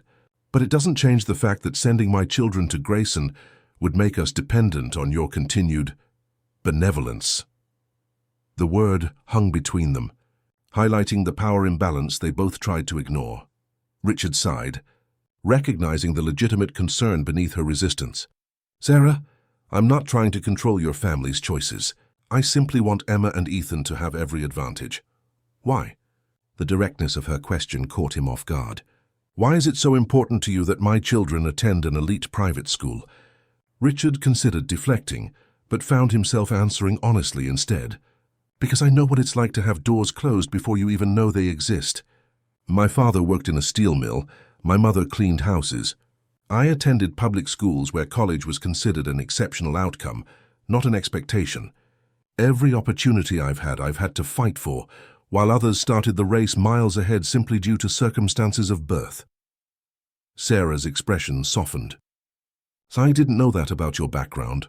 I don't advertise it, Richard admitted. It doesn't align with the corporate image. But it explains a lot about you. Sarah moved closer, leaning against his desk. Richard, I understand wanting to give them advantages you didn't have, but there's value in earning your way too, in facing challenges and overcoming them through your own efforts. That's how character is built. Richard nodded slowly, recognizing the wisdom in her words. A compromise, then. We'll consider both private and public options, evaluate them on their merits, and make the decision together based on what's best for each child's individual needs. Sarah looked surprised at his willingness to yield. Together? If you'll allow my input, Richard clarified. Ultimately, you're their mother. The final decision is yours. Their conversation was interrupted by Diana's voice on the intercom. Mr. Montgomery, the board members are gathering in the conference room. Thank you, Diana. I'll be there shortly. He turned back to Sarah. The weekend invitation to Southampton still stands. The children would enjoy the beach, and we could discuss the school options further in a more relaxed setting. Sarah nodded. We'll come, but Richard, we should also talk about boundaries. The children are becoming very attached to you, especially Ethan. He asked last week if you were going to be his new dad. Richard felt his heart constrict at the revelation. What did you tell him? That you're a special friend who cares about us, but that relationships between adults are complicated. Sarah met his gaze directly. Are they, Richard? Complicated. The question lingered between them, laden with unspoken possibilities and potential pitfalls. Perhaps that's another conversation best suited for Southampton, Richard suggested, his voice quieter than usual. Sarah nodded and gathered her files. I'll see you tomorrow then. We can drive out after Emma's science camp ends at noon. After she left, Richard sat motionless, contemplating the imminent board meeting with uncharacteristic disinterest. 6 months ago, presenting quarterly results to his board of directors had been the focal point of his existence. Now it felt like a distraction from what truly mattered, a weekend with Sarah and her children, a conversation about boundaries and possibilities, a decision about schools that would shape 2 young lives. The transformation wasn't lost on his colleagues. As Richard delivered his presentation to the board that afternoon, He noticed the subtle exchanges of glances, the raised eyebrows when he mentioned the Community Outreach Division's successes, the pointed questions about his increased delegation of responsibilities to his executive team. "You seem different lately." "Richard," observed Harold Mackenzie, the eldest board member and Richard's longtime mentor, as they walked together after the meeting. "I'm not sure how to put it, human perhaps?" Richard smiled slightly. "Is that a criticism, Harold?" "'Tas not at all. Just an observation. You've always been brilliant at business, but rather monastic in your devotion to it. Recently, there are rumors you actually leave the office before 7 some evenings. Shocking behavior for the man we used to call the Machine." Richard chuckled, acknowledging the nickname he once wore as a badge of honor. "Perhaps I'm finally developing work-life balance." "Ah," Harold's eyes twinkled knowingly. "And would this balance have anything to do with a certain administrative coordinator who's been revolutionizing our community outreach programs?" Richard maintained a neutral expression. "Sarah Wilson is an exceptional employee whose perspective has been valuable to the company in numerous ways." "Indeed," Harold patted Richard's shoulder. "Just remember, my boy, the heart wants what it wants, but mixing business and pleasure requires delicate navigation, especially when there are children involved." The warning was gentle but clear. Richard nodded, acknowledging both the concern and the implicit support in his mentor's words. That weekend in Southampton brought perfect summer weather, cloudless blue skies, gentle breezes, and ocean temperatures warm enough for extended swimming. Emma and Ethan raced from the car the moment they arrived, rushing toward the beach with the single-minded focus of children too long confined to city streets and concrete playgrounds. Sarah laughed as she watched them go. They've talked about nothing else all week. Ethan packed his swimsuit on Tuesday. Richard carried their bags into the house, where Mrs. Rodriguez greeted them with fresh lemonade and the information that lunch would be ready in an hour. "The children have grown," she observed with approval, "especially the boy. He was too thin before." "Regular meals and regular sleep have made a world of difference," Sarah agreed, accepting the lemonade gratefully. "Thank you for preparing everything, Mrs. Rodriguez. The children have been looking forward to your cooking almost as much as the beach." The older woman's usually stern expression softened. "It's good to have children in the house again. Brings life to these empty rooms." Richard was struck by her comment. Had Mrs. Rodriguez always considered his pristine beach house empty despite its perfect maintenance? Perhaps she, like Jessica and Harold, had recognized a fundamental emptiness in his existence that he himself had been blind to. The weekend unfolded in a gentle rhythm of beach excursions, leisurely meals, board games, and quiet conversations after the children were in bed. On Saturday evening, with Emma and Ethan asleep upstairs, Richard and Sarah sat on the terrace watching the moonlight on the ocean. "I've been thinking about what you said, about Ethan asking if I was going to be his new father," Richard began, breaking the comfortable silence. Sarah turned to look at him, her face partially shadowed in the dim outdoor lighting.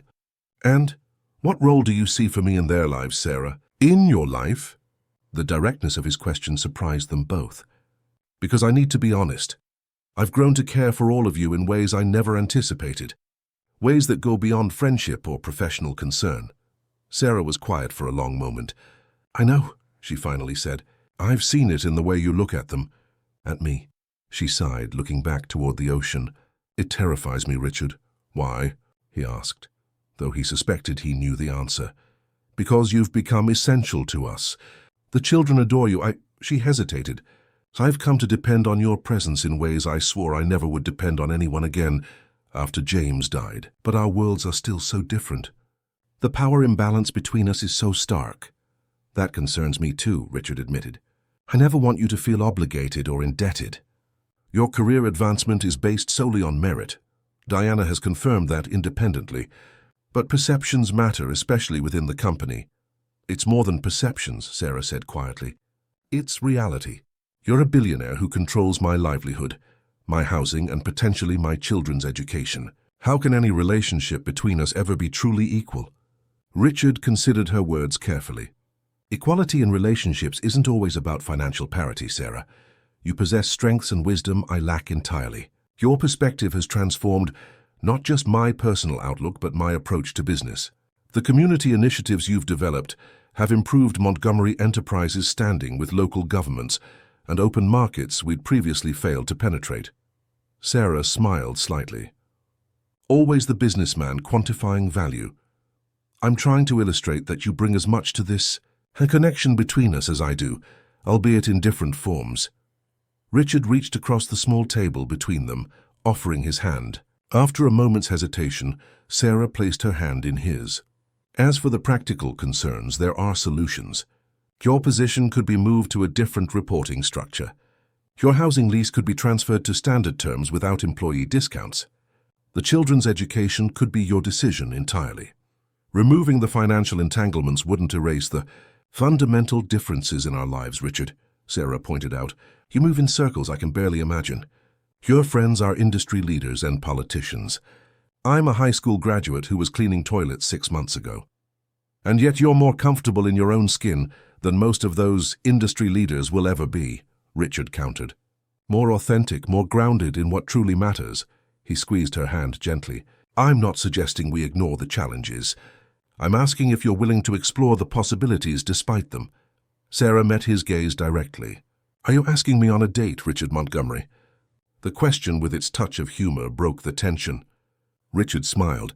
I believe I am, Sarah Wilson, though it seems somewhat absurd given that we're sitting at my beach house after spending most of the past 3 months in each other's company. We've done everything backward, Sarah agreed, her expression thoughtful. Most people date, then meet each other's families, then navigate the complexities of blending lives. We started with a medical emergency, jumped straight to quasi-family status, and are only now considering whether there's a romantic relationship worth pursuing. Is there? Richard asked, suddenly vulnerable in a way he'd rarely allowed himself to be. Sarah's answer came not in words but in movement. She stood, still holding his hand, and drew him to his feet. In the moonlight, with the sound of waves providing a gentle soundtrack, she rose on tiptoe and pressed her lips to his, a kiss that held both question and answer, both caution and promise. When they separated, Richard kept his hands lightly on her waist. I should warn you, he said softly, I haven't had much practice at relationships. Jessica would confirm I was a terrible husband, and I should warn you. Sarah replied, that I come with 2 children who will scrutinize your every move, question your every decision, and probably test your patience in ways you can't yet imagine. I believe I'm ready for the challenge, Richard said, drawing her closer. If you are. Their second kiss held more certainty, sealing an unspoken agreement to move forward together into uncharted territory. A journey neither had anticipated when Emma's desperate call connected their worlds. From his bedroom window above, Ethan watched the 2 adults embracing on the terrace. He turned to his sister, who was supposed to be reading him a bedtime story but had been equally distracted by the scene below. See? I told you, the 6-year-old said with the satisfaction of confirmed wisdom. Mr. Richard is going to be our new dad. Emma, more cautious by nature and experience, closed the book in her lap. Maybe, but don't say anything yet, okay? Grown-ups take a long time to figure out stuff that's obvious to kids. Ethan nodded solemnly, accepting his sister's greater knowledge of adult complexities. Do you think he'll live in our apartment or will live here at the beach? Emma considered the question with the seriousness it deserved. I don't know, but either way it'll be okay. Mom smiles a lot more now. So does Mr. Richard. I like when he teaches me stuff, Ethan confided. He never gets mad when I ask questions. They're even the same ones over and over. That's because he likes being with us, Emma said, her understanding of adult emotions more sophisticated than her years would suggest. And he makes Mom happy. That's the most important thing. The children returned to bed, their conversation drifting to other topics. Below, unaware of their audience, Richard and Sarah continued their quiet discussion of future possibilities, schools and careers, challenges and opportunities, the delicate balance of maintaining professional boundaries while exploring personal connection. What neither the adults nor the children fully realized was how completely they had already transformed each other's lives, how Emma's desperate phone call had set in motion a chain of events that would ultimately redefine success, family, and love for all of them. As the stars wheeled overhead and the ocean continued its eternal rhythm against the shore, the beach house that had once felt empty to Mrs. Rodriguez now hummed with the energy of possibilities, a space no longer defined by its perfect maintenance and expensive furnishings, but by the lives intersecting within its walls. The autumn air carried a crisp promise of change as Richard stood at the entrance to Grayson Academy, watching Emma walk confidently toward her new classroom. Her navy uniform blazer, a size too large to accommodate growth spurts, made her look simultaneously older and younger than her 10 years. Beside him, Sarah squeezed his hand, her eyes never leaving her daughter until Emma disappeared through the heavy oak doors. "She'll be fine," Richard assured her. "Emma adapts quickly." "I know," Sarah replied, though anxiety lingered in her voice. "It's just, this world is so different from everything she's known. The other children here, their families have legacy wealth, political connections. What if they're cruel to her?" Richard thought of his own childhood experiences, navigating class differences. Emma is intelligent, resilient, and has something many of these children lack: perspective. That will serve her well here. They turned toward the elementary building, where they had left Ethan minutes earlier, clinging to his teacher, but bravely fighting back tears. The compromise they had reached about schooling reflected their evolving partnership. Emma, with her exceptional academic gifts, had accepted the scholarship to Grayson after visiting the science laboratories and library. Ethan, more social than academic and still struggling with the emotional aftermath of their family's upheaval, had been enrolled in a progressive public school with an excellent special needs support system to help with his recently diagnosed attention issues. "I should get to work," Sarah said, checking her watch. "The Community Healthcare Initiative presentation is at 10, and I need to review the final numbers." Richard nodded. "I have meetings until 3, but I can pick up Ethan if you'll get Emma." "Perfect," Sarah smiled, the domestic coordination now a comfortable routine between them. "Dinner at my place tonight? I'll bring dessert." Richard leaned down to kiss her cheek, a public gesture that still felt new after 2 months of cautiously evolving their relationship. As they parted ways at the car, Richard watched Sarah slide behind the wheel of the modest sedan she had insisted on purchasing herself, rather than accepting his offer of a more luxurious vehicle. Her independence remained non-negotiable, a boundary he had learned to respect, even when his instinct was to provide everything he could. The delicate balance they maintained extended to all aspects of their relationship. At work, Sarah reported to the Community Affairs Director, not to Richard directly, and their professional interactions remained strictly appropriate. Richard had made no special accommodations for her, beyond those available to any employee in her position. In private, they were building a relationship based on mutual respect, shared values, and the unique connection that had formed through extraordinary circumstances. Yet challenges remained, some more subtle than others. That evening, as Richard arrived at Sarah's apartment building with a bakery box containing Ethan's favorite chocolate cake, he noticed a group of women near the entrance, giving him curious looks. He had become a familiar sight in the building over the past months, but the scrutiny never quite disappeared. The whispers followed. What was a billionaire CEO doing visiting a single mother in a mid-range apartment complex several nights a week? The speculation ranged from charitable to salacious. "Mr. Montgomery!" Ethan's excited voice greeted him as Sarah opened the apartment door. The boy launched himself at Richard with characteristic enthusiasm, nearly toppling the cake box. "Careful, buddy," Richard laughed, stabilizing the dessert with one hand while accepting Ethan's hug with the other. "How was the first day at your new school?" "Awesome! We have a class pet, a bearded dragon named Spike, and I get to help feed him on Fridays. And my teacher, Ms. Collins, doesn't make me sit still all the time. I have a special wiggle chair that's okay to move in." Richard exchanged a smile with Sarah over Ethan's head. The accommodations for his attention needs were already making a difference in his school experience. "That sounds perfect," Richard said, following them into the apartment. "And did you make any new friends?" "Tyler and Marcus want me to join their soccer team at recess," Ethan reported proudly. "And there's a girl named Zoe who has light-up shoes like mine. We're going to be best friends." The apartment had transformed over the months from a basic living space to a true home. Sarah had painted the walls in warm colors, hung family photos and the children's artwork, and added comfortable furniture that invited relaxation rather than showcasing style. It was nothing like Richard's sleek, designer-decorated residences, yet he found himself more at ease here than in any of his own properties. "Emma's still getting ready," Sarah explained, taking the cake to the kitchen. She insisted on changing out of her uniform and fixing her hair before dinner. "Apparently she's developed a sudden interest in personal presentation," Richard chuckled. "The influence of Grayson's social dynamics, no doubt.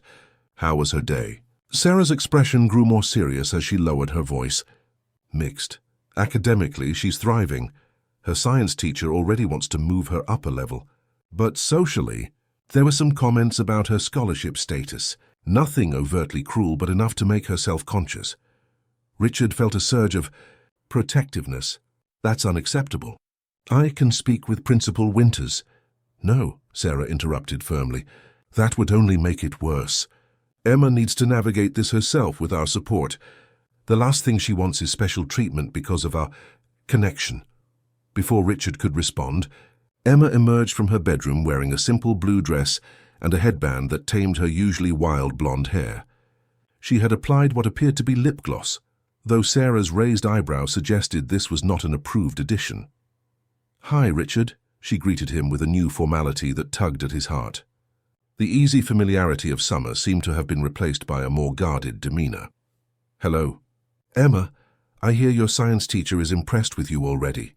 She shrugged, affecting casualness though pride flickered in her eyes. "The lab equipment at Grayson is amazing. We're doing experiments the public school wouldn't get to until 8th grade. Throughout dinner, Richard observed the subtle changes in Emma. She was more reserved, choosing her words carefully, correcting Ethan's table manners with newfound authority.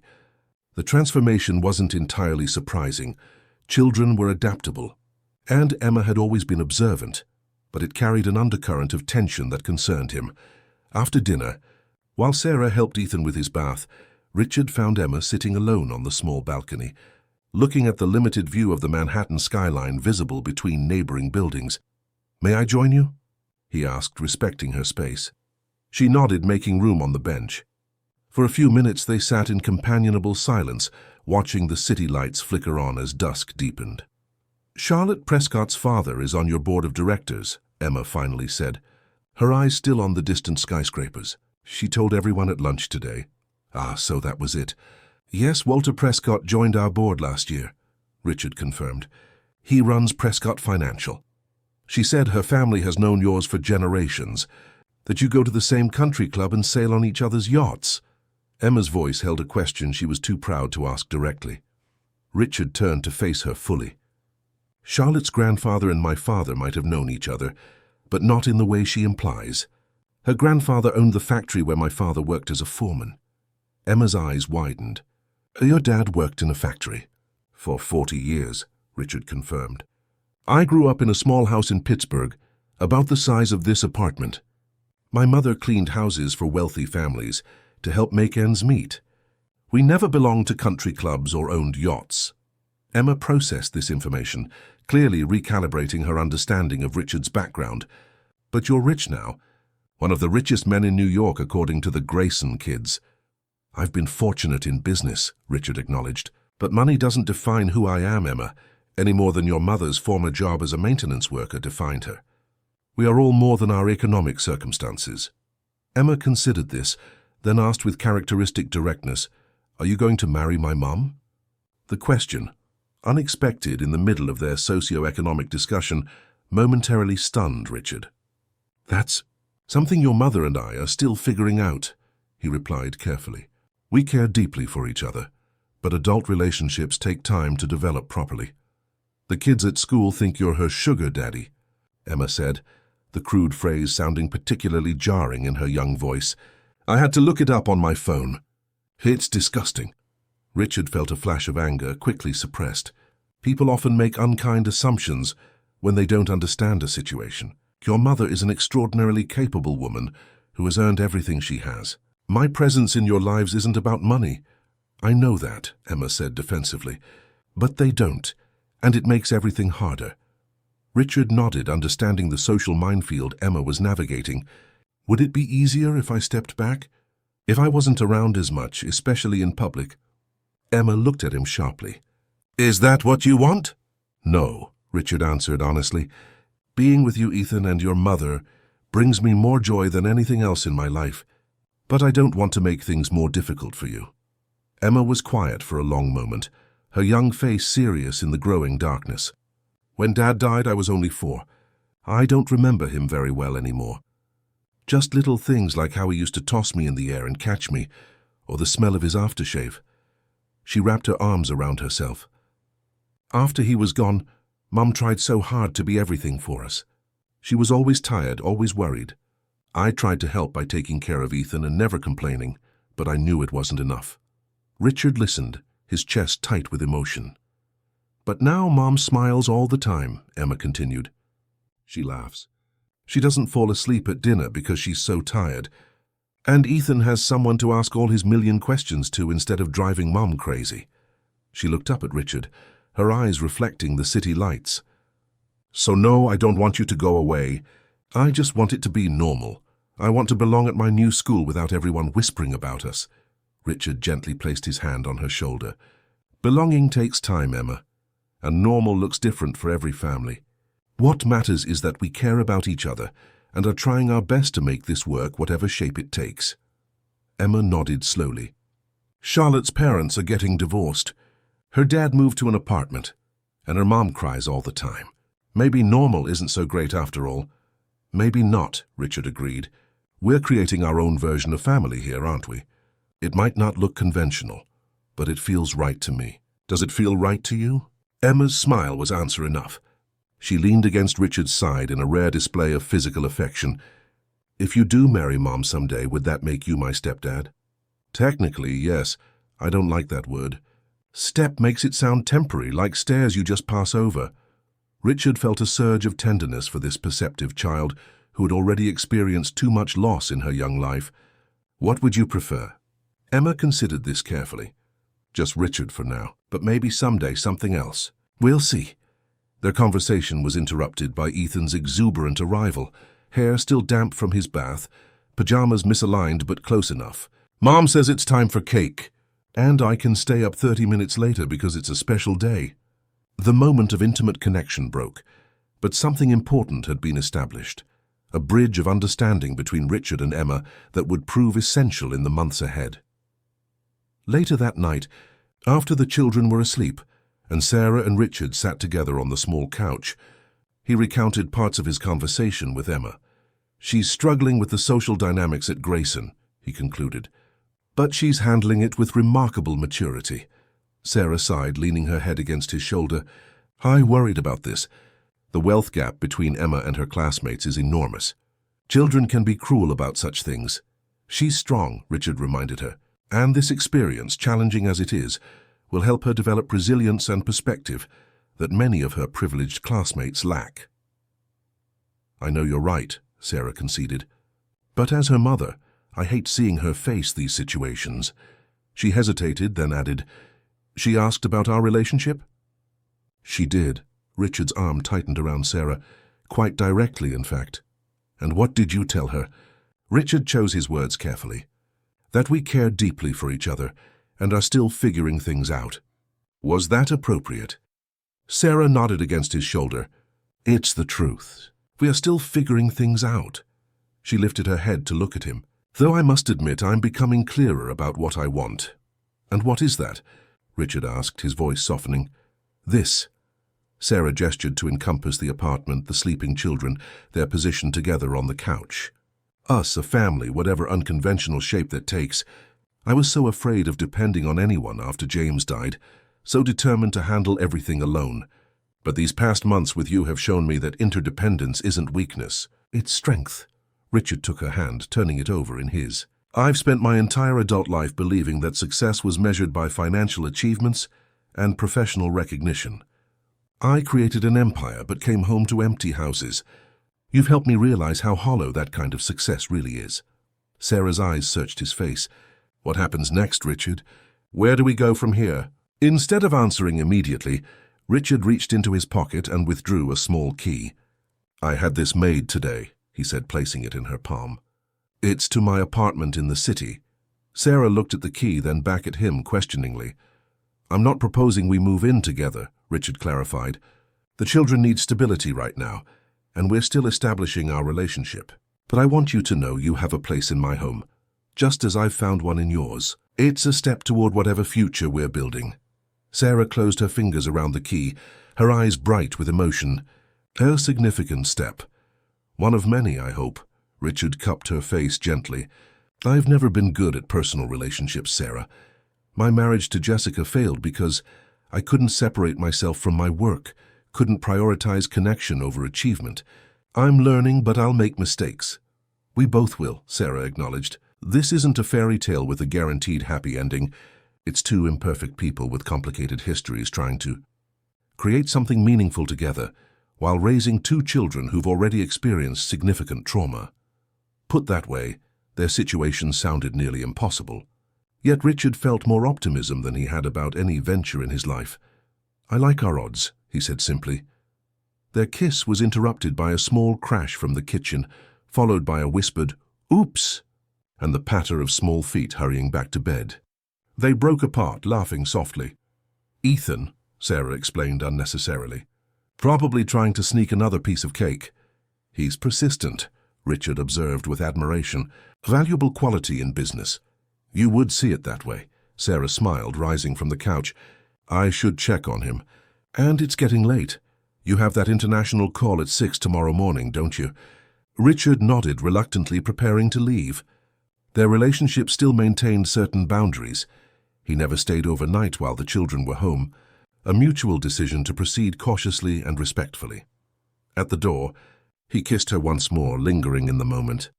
"Dinner at my place tomorrow? I've asked my chef to prepare that salmon dish you liked at the restaurant last week." Tempting. "But tomorrow is Emma's science project night. Rain check until Friday." Friday it is." Richard stepped into the hallway, then turned back. "Thank you, Sarah." "For what?" she asked, puzzled by his sudden solemnity. "For answering when Emma called. For allowing me into your lives. For showing me what truly matters." Sarah's smile held all the warmth and promise that had been missing from his life for so long. "Thank you for picking up the phone, Richard. Some might call it destiny. I prefer to think of it as the best business decision I ever made," he replied with a smile. "The return on investment has been incalculable." As he drove back to his Manhattan penthouse, Richard reflected on the extraordinary journey of the past 6 months. From the moment he had answered Emma's desperate call, every aspect of his life had transformed. His priorities, his perspective, his understanding of success and failure, wealth and poverty, strength and vulnerability. The penthouse, when he entered it, felt cavernous and cold, despite its perfect temperature control and exquisite design. He moved through the space, seeing it through new eyes that had observed the warm chaos of Sarah's apartment, the lively disorder that signified life being truly lived within those walls. On impulse, he called Jessica, regardless of the late hour. "Richard." Her voice was alert despite the time. As a high-powered attorney, late calls were not unusual. "Is everything all right?" "Yes, everything's fine. I just wanted to apologize." A pause. "For what specifically?" "For being a terrible husband. For prioritizing Montgomery Enterprises above our marriage. For being emotionally unavailable when you needed connection." The words flowed easily, surprising him with their readiness after so many years. Another, longer pause. "Well," Jessica finally said, "this is unexpected. May I ask what prompted this midnight reckoning?" Sarah has the children, experiencing a different kind of relationship, one based on genuine connection rather than mutual ambition. "Ah." Jessica's voice held no bitterness, only thoughtful recognition. "You know, Richard, we weren't entirely wrong for each other. We both wanted the same things then: success, recognition, achievement. Neither of us was ready for vulnerability." "You've changed too," Richard observed, hearing a new softness in his ex-wife's voice. "Life tends to have that effect, if you're paying attention," she sighed. "I'm glad you found something meaningful, Richard, truly, and I accept your apology for whatever that's worth after all this time." "Thank you, Jessica. That means a great deal to me." After they said goodnight, Richard stood at his window overlooking the glittering Manhattan skyline. The city had always represented opportunity to him, buildings as monuments to ambition, streets pulsing with the energy of commerce and competition. Now, looking at the same view, he saw something different. Millions of windows hiding millions of stories, families struggling and thriving, connections being forged and broken, lives intersecting in ways both mundane and profound. Somewhere in those lights was a hospital, where a woman had nearly succumbed to exhaustion trying to care for her children alone. Somewhere was a shabby apartment, where a little girl had made a desperate phone call that changed multiple lives forever. Somewhere were countless other Sarah Wilsons, Emma Wilsons, Ethan Wilsons, people working beyond their limits, children bearing adult burdens, human potential going unrecognized and unsupported. The community initiatives Sarah was developing suddenly seemed not just good PR or tax advantages, but vital, necessary work. The policies Richard had implemented at Montgomery Enterprises, improved family leave, childcare subsidies, educational support, were not just employee benefits, but essential infrastructure for human flourishing. He had built his empire by seeing opportunities others missed, by calculating risk and reward with cold precision. Now he was learning to see with different eyes, to recognize value beyond balance sheets, to measure success in terms of lives improved rather than merely profits increased. As Richard finally prepared for bed in his luxurious but empty penthouse, he made a decision. It was time to take another step forward, not just for himself but for all of them. The key he had given Sarah was symbolic, but symbols mattered. Actions mattered more. Tomorrow he would begin planning something concrete, something lasting, a foundation perhaps for families in crisis, a memorial to the phone call that had awakened him to what truly mattered, a bridge between the world he had built and the one he was now discovering, one connection at a time. The first anniversary of what the Wilsons now called the phone call arrived on a crisp October morning.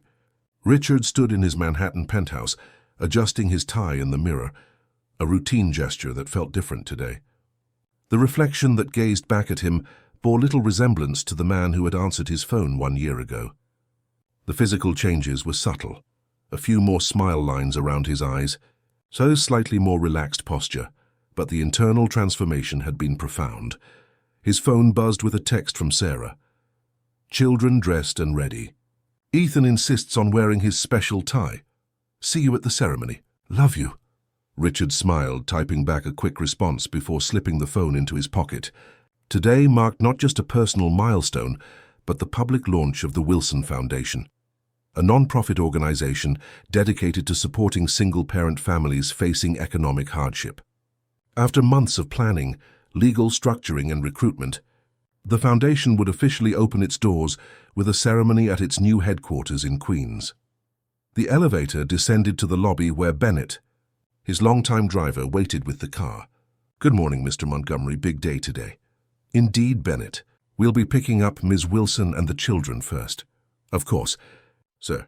Bennett's expression remained professionally neutral, but Richard had noticed the driver's gradual warming towards Sarah and the children over the past year. Even his most long-serving staff had been affected by the changes in his life. At Sarah's apartment, though she spent nearly as much time at his penthouse these days, Emma and Ethan were waiting in the lobby, too excited to stay in the apartment any longer. Emma, now 11, had blossomed at Grayson Academy after those initial difficult months. Her natural intelligence and growing confidence had eventually won over her classmates, and she had recently been elected class representative for the student council. She wore a simple blue dress for today's ceremony, her blonde hair pulled back in a neat ponytail that highlighted her increasingly mature features. Beside her, Ethan bounced with barely contained energy. At 7, he remained a whirlwind of enthusiasm and questions, though his focus had improved with appropriate support at school and a stable home environment. As promised, he wore his special tie, a gift from Richard featuring tiny microscopes and test tubes, reflecting his newfound interest in science inspired by his sister's achievements. Richard. Ethan launched himself forward for their customary high five, followed by a hug. I practiced my part all night. Want to hear it again? Let's wait until we're in the car, Emma suggested, rolling her eyes but smiling affectionately at her brother's enthusiasm.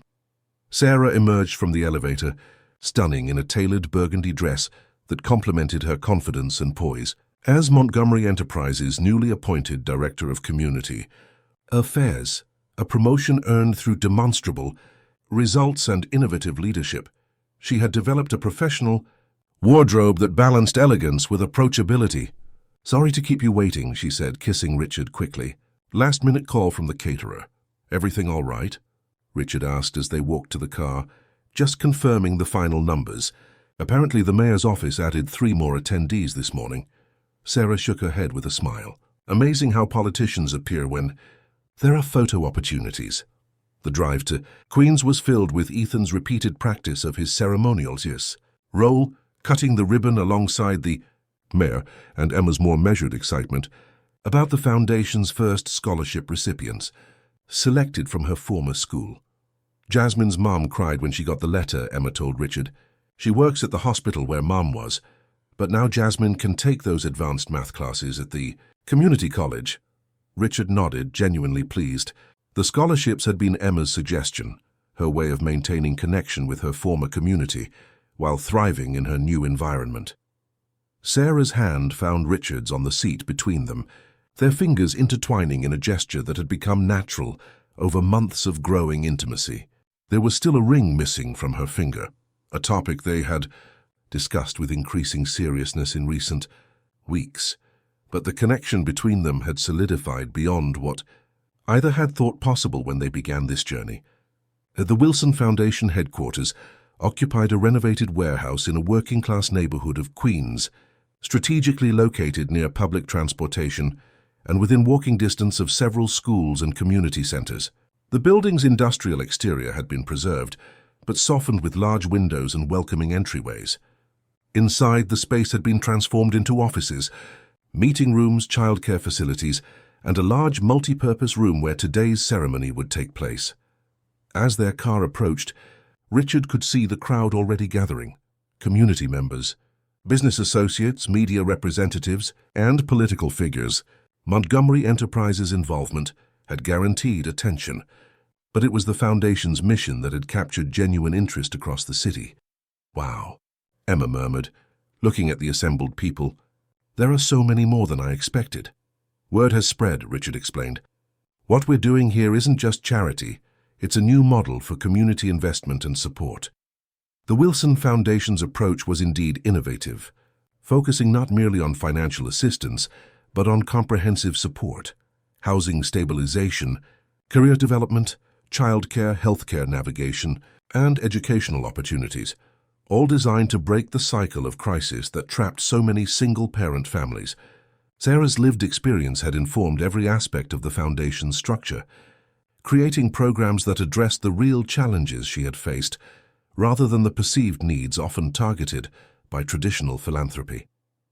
As they entered through a side door to avoid the media gathered at the main entrance, Richard was greeted by Diana, who had taken on the role of interim Foundation director while maintaining her position as his executive assistant. "Everything's ready," she reported efficiently. The mayor arrived early and is chatting with the board members in the conference room. The families are gathered in the main hall and the media have been briefed on the schedule and restrictions. "Thank you, Diana." Richard turned to Sarah. "Ready?" She took a deep breath, squeezing his hand once more before releasing it. "Ready." They had carefully choreographed their public appearances to maintain professional boundaries while acknowledging their personal relationship.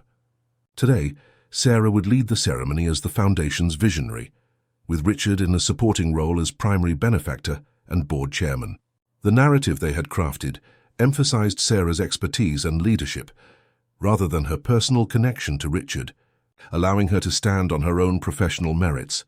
The ceremony unfolded beautifully, with speeches from community leaders, testimonials from families who would benefit from the Foundation's programs, and a particularly moving address from Sarah about the cycle of poverty and the transformative power of targeted support at critical moments. "1 year ago," she told the assembled crowd, "my children and I were on the brink of homelessness. I was working 3 jobs and still couldn't make ends meet. When illness struck, we had no safety net, no resources to weather the crisis. We were statistics waiting to happen, another family that would slip through the cracks of our social systems." Her gaze briefly met Richard's in the audience. "But we were fortunate. Someone answered our call for help. Not everyone is so lucky. The Wilson Foundation exists to be that answer for families in crisis." not just with temporary assistance, but with sustainable solutions that restore dignity and create pathways to stability. When it was Richard's turn to speak, he kept his remarks brief and focused on the business case for community investment. Companies thrive when communities thrive, he explained. Supporting families means creating stronger workforces, more vibrant local economies, and more sustainable business environments. The Wilson Foundation isn't just the right thing to do morally, it's the smart thing to do economically. The highlight of the ceremony came when Ethan, with perfect seriousness despite his small stature, joined the mayor to cut the ceremonial ribbon. As cameras flashed and applause filled the room, Richard found himself overwhelmed by an unexpected wave of emotion. The journey from that desperate phone call to this moment seemed simultaneously improbable and inevitable, a path neither he nor Sarah could have imagined a year ago, yet one that now felt like their only possible destination. After the formal ceremony, as guests mingled and toured the facilities, Richard found a quiet moment with Sarah in her new office. "You were magnificent," he told her, taking both her hands in his. "Your speech moved everyone in that room." Sarah smiled, the confidence of the public speaker giving way to more intimate warmth. "It was easy to be passionate about something I believe in so deeply." She looked around the space, her space, with wonder. "A year ago I was cleaning offices after hours. Now I have one with my name on the door. Sometimes it still doesn't seem real." "It's very real," Richard assured her, "and well-earned. This foundation exists because of your vision, your experiences, your understanding of what families actually need. And your resources," Sarah added pragmatically.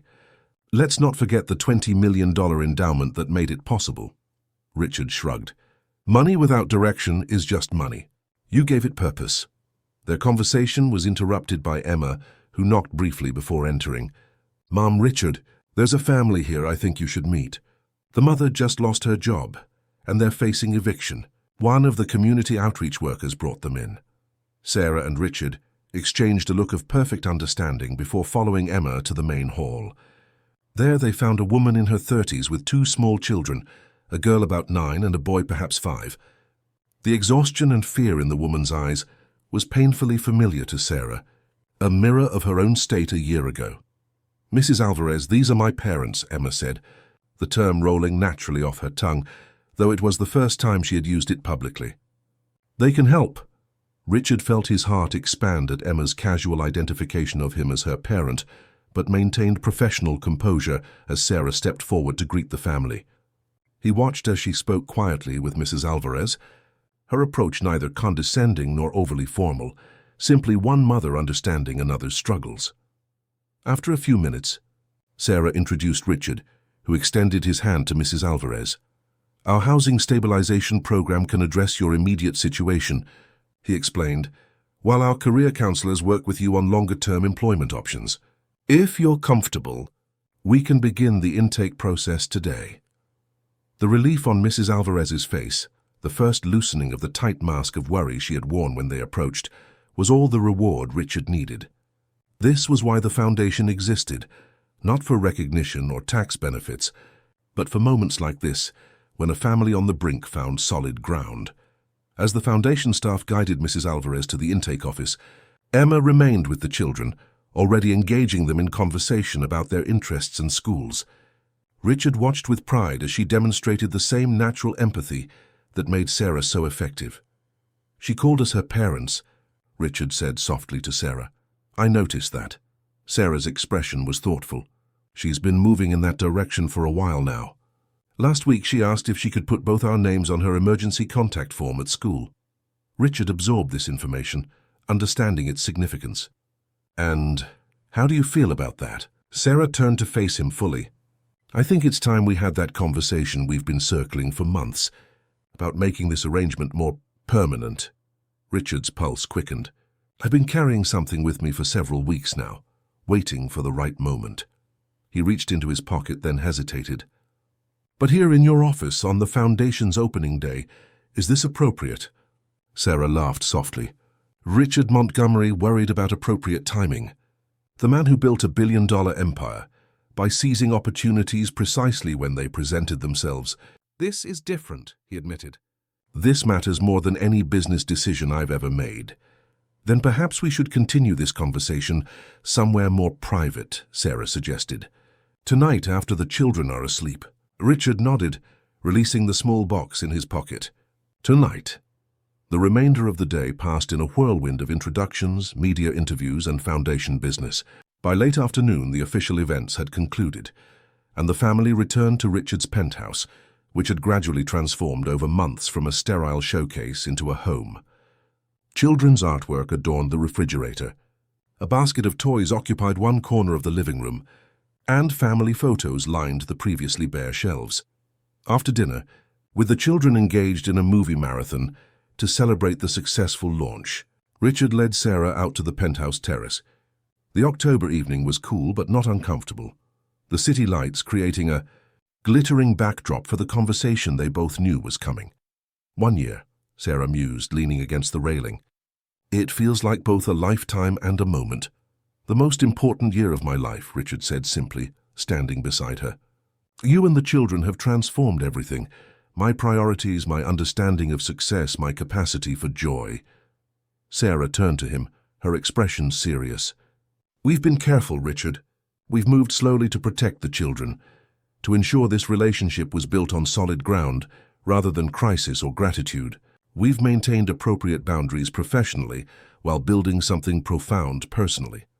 And now? Richard asked, his voice soft in the evening air. Now I think we know, Sarah said with quiet certainty. This isn't temporary. This isn't circumstantial. This is family, chosen, built and nurtured through conscious decision rather than mere biology or convention. Richard reached for her hand, his heart full. Sarah Wilson, from the moment Emma's call connected our worlds, you have challenged and changed me in ways I never imagined possible. You've shown me what true strength looks like, not in corporate acquisitions or financial dominance, but in the quiet determination to care for those you love, to rebuild after loss, to remain open to possibility, even after hardship. He reached into his pocket and withdrew the small box he had carried for weeks, opening it to reveal a ring, elegant but not ostentatious, with a center diamond surrounded by smaller sapphires that matched Sarah's eyes. I'm asking you to marry me not because it's the logical next step or the conventional path, but because I want to build a life with you and the children, a life defined by the love and respect we've developed, the understanding we've earned, and the future we envision together. Sarah's eyes glistened in the city lights as she looked from the ring to Richard's face. When James died, I closed that part of myself off. I believed I couldn't risk that kind of loss again, couldn't expose my children to another attachment that might be broken. She took a shaky breath. But you've shown us all that love isn't a liability. It's the greatest strength we possess. She held out her hand, allowing Richard to slide the ring onto her finger. Yes, I'll marry you, Richard Montgomery. Not for security or status or any of the reasons people might assume, but because together, we've created something extraordinary from the most unlikely beginning. Their kiss was interrupted by muffled cheers from the doorway. They turned to find Emma and Ethan watching from the terrace entrance, no longer pretending to be absorbed in their movie. Finally! Ethan exclaimed, running to hug them both. Does this mean Richard is officially our dad now? The adults exchanged glances, Richard deferring to Sarah on this delicate question. Richard will be your stepfather, Sarah explained gently. Your dad will always be your dad, Ethan. Nothing changes that. But Richard will be family in a special official way. I told you we'd get a new dad, Ethan said to Emma triumphantly. I knew it all the way back at the beach house. Emma approached more cautiously, her expression serious as she examined the ring on her mother's finger. It's beautiful, she said, then looked up at Richard. You make her happy. That's what matters most. You all make me happy, Richard replied with honesty that still sometimes felt new and vulnerable, more than I ever thought possible. So what happens next? Emma asked practically. Will we move here? Will there be a big wedding? Will we change our names? Sarah laughed, putting her arm around her daughter. We have time to figure out all those details. Tonight is just about the decision to be a family officially. We already are a family, Ethan declared with the simple wisdom of childhood. So the paper stuff is just for grown-ups. Out of the mouths of babes, Richard murmured, tousling the boy's hair. You're absolutely right, Ethan. The paperwork is just catching up to what we already know. Later, after the children had finally gone to bed, Richard and Sarah returned to the terrace, her head resting against his shoulder as they contemplated the city below. From this height, New York seemed peaceful, its constant motion reduced to patterns of light and shadow. "A penny for your thoughts," Sarah said, noticing Richard's contemplative expression. "I was thinking about that morning, the absence report on my desk, Diana informing me about a cleaning woman who hadn't shown up for work, my casual order to terminate her employment." He shook his head at the memory. "How close I came to missing everything that mattered." "But you answered the call," Sarah reminded him. "When it mattered most, you listened to a child's plea and responded with humanity rather than protocol." "One decision," Richard mused. "One moment that altered the trajectory of multiple lives." "That's how transformation works," Sarah said. "Not in grand gestures or dramatic revelations, but in small choices that accumulate into profound change." "You decided to answer a call. I decided to accept help despite my pride. Emma decided to trust a stranger with our fate. Each choice opened a door to possibility. And now here we are," Richard said, drawing her closer. "Planning a future none of us could have imagined a year ago." "Speaking of planning," Sarah said, her tone becoming more practical, "I've been thinking about the living arrangements. The penthouse is beautiful, but it's your space, designed for your life before us. And my apartment, while homey, is too small for 4 people long-term." "What are you suggesting?" Richard asked, curious about her direction. "Maybe we should consider finding a new place together, something that isn't yours or mine, but ours from the beginning. A home we create together that reflects our blended family." Richard nodded, appreciating the symbolic significance of such a choice. "I like that idea. The children could help select the neighborhood, participate in making it home." "Exactly," Sarah agreed. "It's important that they feel this new chapter includes their voice and preferences, not just adult decisions they have to accept." This consideration for the children's perspective, so natural to Sarah, still developing in Richard, represented perhaps the most significant change in his approach to life. Before the Wilsons, decisions were calculated for efficiency and advantage. Now they were evaluated through the lens of emotional impact and long-term well-being. "We could look at properties this weekend," Richard suggested. "Make it an adventure with the children." Sarah nodded, then laughed suddenly. "Can you imagine telling our past selves about this moment? A year ago I was working 3 jobs and skipping meals to feed my children. You were the machine, feared by competitors and employees alike married to your company. Now we're house hunting as a family. Life is remarkably unpredictable," Richard agreed with a smile. "Especially when you open yourself to possibilities beyond your careful plans." As if to emphasize his point, his phone rang, an unusual occurrence this late in the evening. Glancing at the screen, he saw it was Diana. "Diana? Is everything all right?" he answered, concerned about the timing. "Everything's fine, Richard. I'm sorry to call so late, but I wanted you to know before you see the morning news. The Wilson Foundation has just received an anonymous donation of $15 million. The donor specified that it be used to expand the program to 3 additional cities." Richard looked at Sarah in surprise. "That's extraordinary. Do we have any indication who the donor might be?" "The law firm handling the transaction is Wellington and Associates."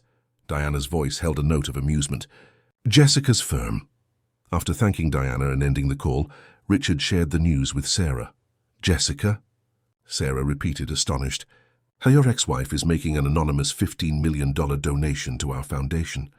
Richard shook his head, equally surprised but somehow not entirely shocked. "Jessica has always had her own way of showing support. She couldn't attend the opening because of a case in Washington, but I suppose she found another way to be present." "That's unexpectedly generous," Sarah said carefully, still processing this development in her relationship with Richard's former spouse. Over the past year, she and Jessica had developed a cautious mutual respect, but this gesture suggested something deeper. "Jessica believes in the Foundation's mission," Richard explained. "She's seen the transformation in me, in my approach to business and community, and she has her own reasons for supporting initiatives that help single parents. Her mother raised her alone after her father left when she was 12. Sarah nodded, understanding this new piece of context. Life continually surprises us, doesn't it? Just when we think we have people figured out, they reveal new dimensions. That's what makes it worth living, Richard replied, drawing her close again. The continuous discovery, the evolution, the connections that form and strengthen when we remain open to them. Above them, stars were barely visible through New York's light pollution, distant reminders of the universe's vastness beyond their immediate concerns. Yet in this moment, on a penthouse terrace with the woman who had transformed his life, Richard felt connected to something greater than himself, a purpose that transcended individual achievement or accumulation. One phone call had broken through the carefully constructed isolation of his former existence. One desperate plea from a child had reconnected him to his own humanity. One family had shown him that true wealth lay not in what you possessed, but in whom you loved and who loved you in return. As Sarah's hand found his, the engagement ring catching the city lights, Richard Montgomery, once known as the Machine, felt the fullness of a life reclaimed from the narrow confines of ambition and reopened to the messy, unpredictable, glorious experience of human connection. Family is who stays, Emma had written in a school essay about their unusual journey. Not just who shares your blood or your name, but who chooses to remain when staying gets difficult, who sees you at your worst and still believes in your best, who helps you become the person you're meant to be. Looking at Sarah in the moonlight, Richard silently affirmed the wisdom in those words. Family was indeed who stayed, who answered the call when it came, who opened the door when opportunity knocked, who built bridges between worlds that seemed impossibly distant, and in that staying, that conscious, continuous choice to remain present for one another, lay the most profound transformation of all.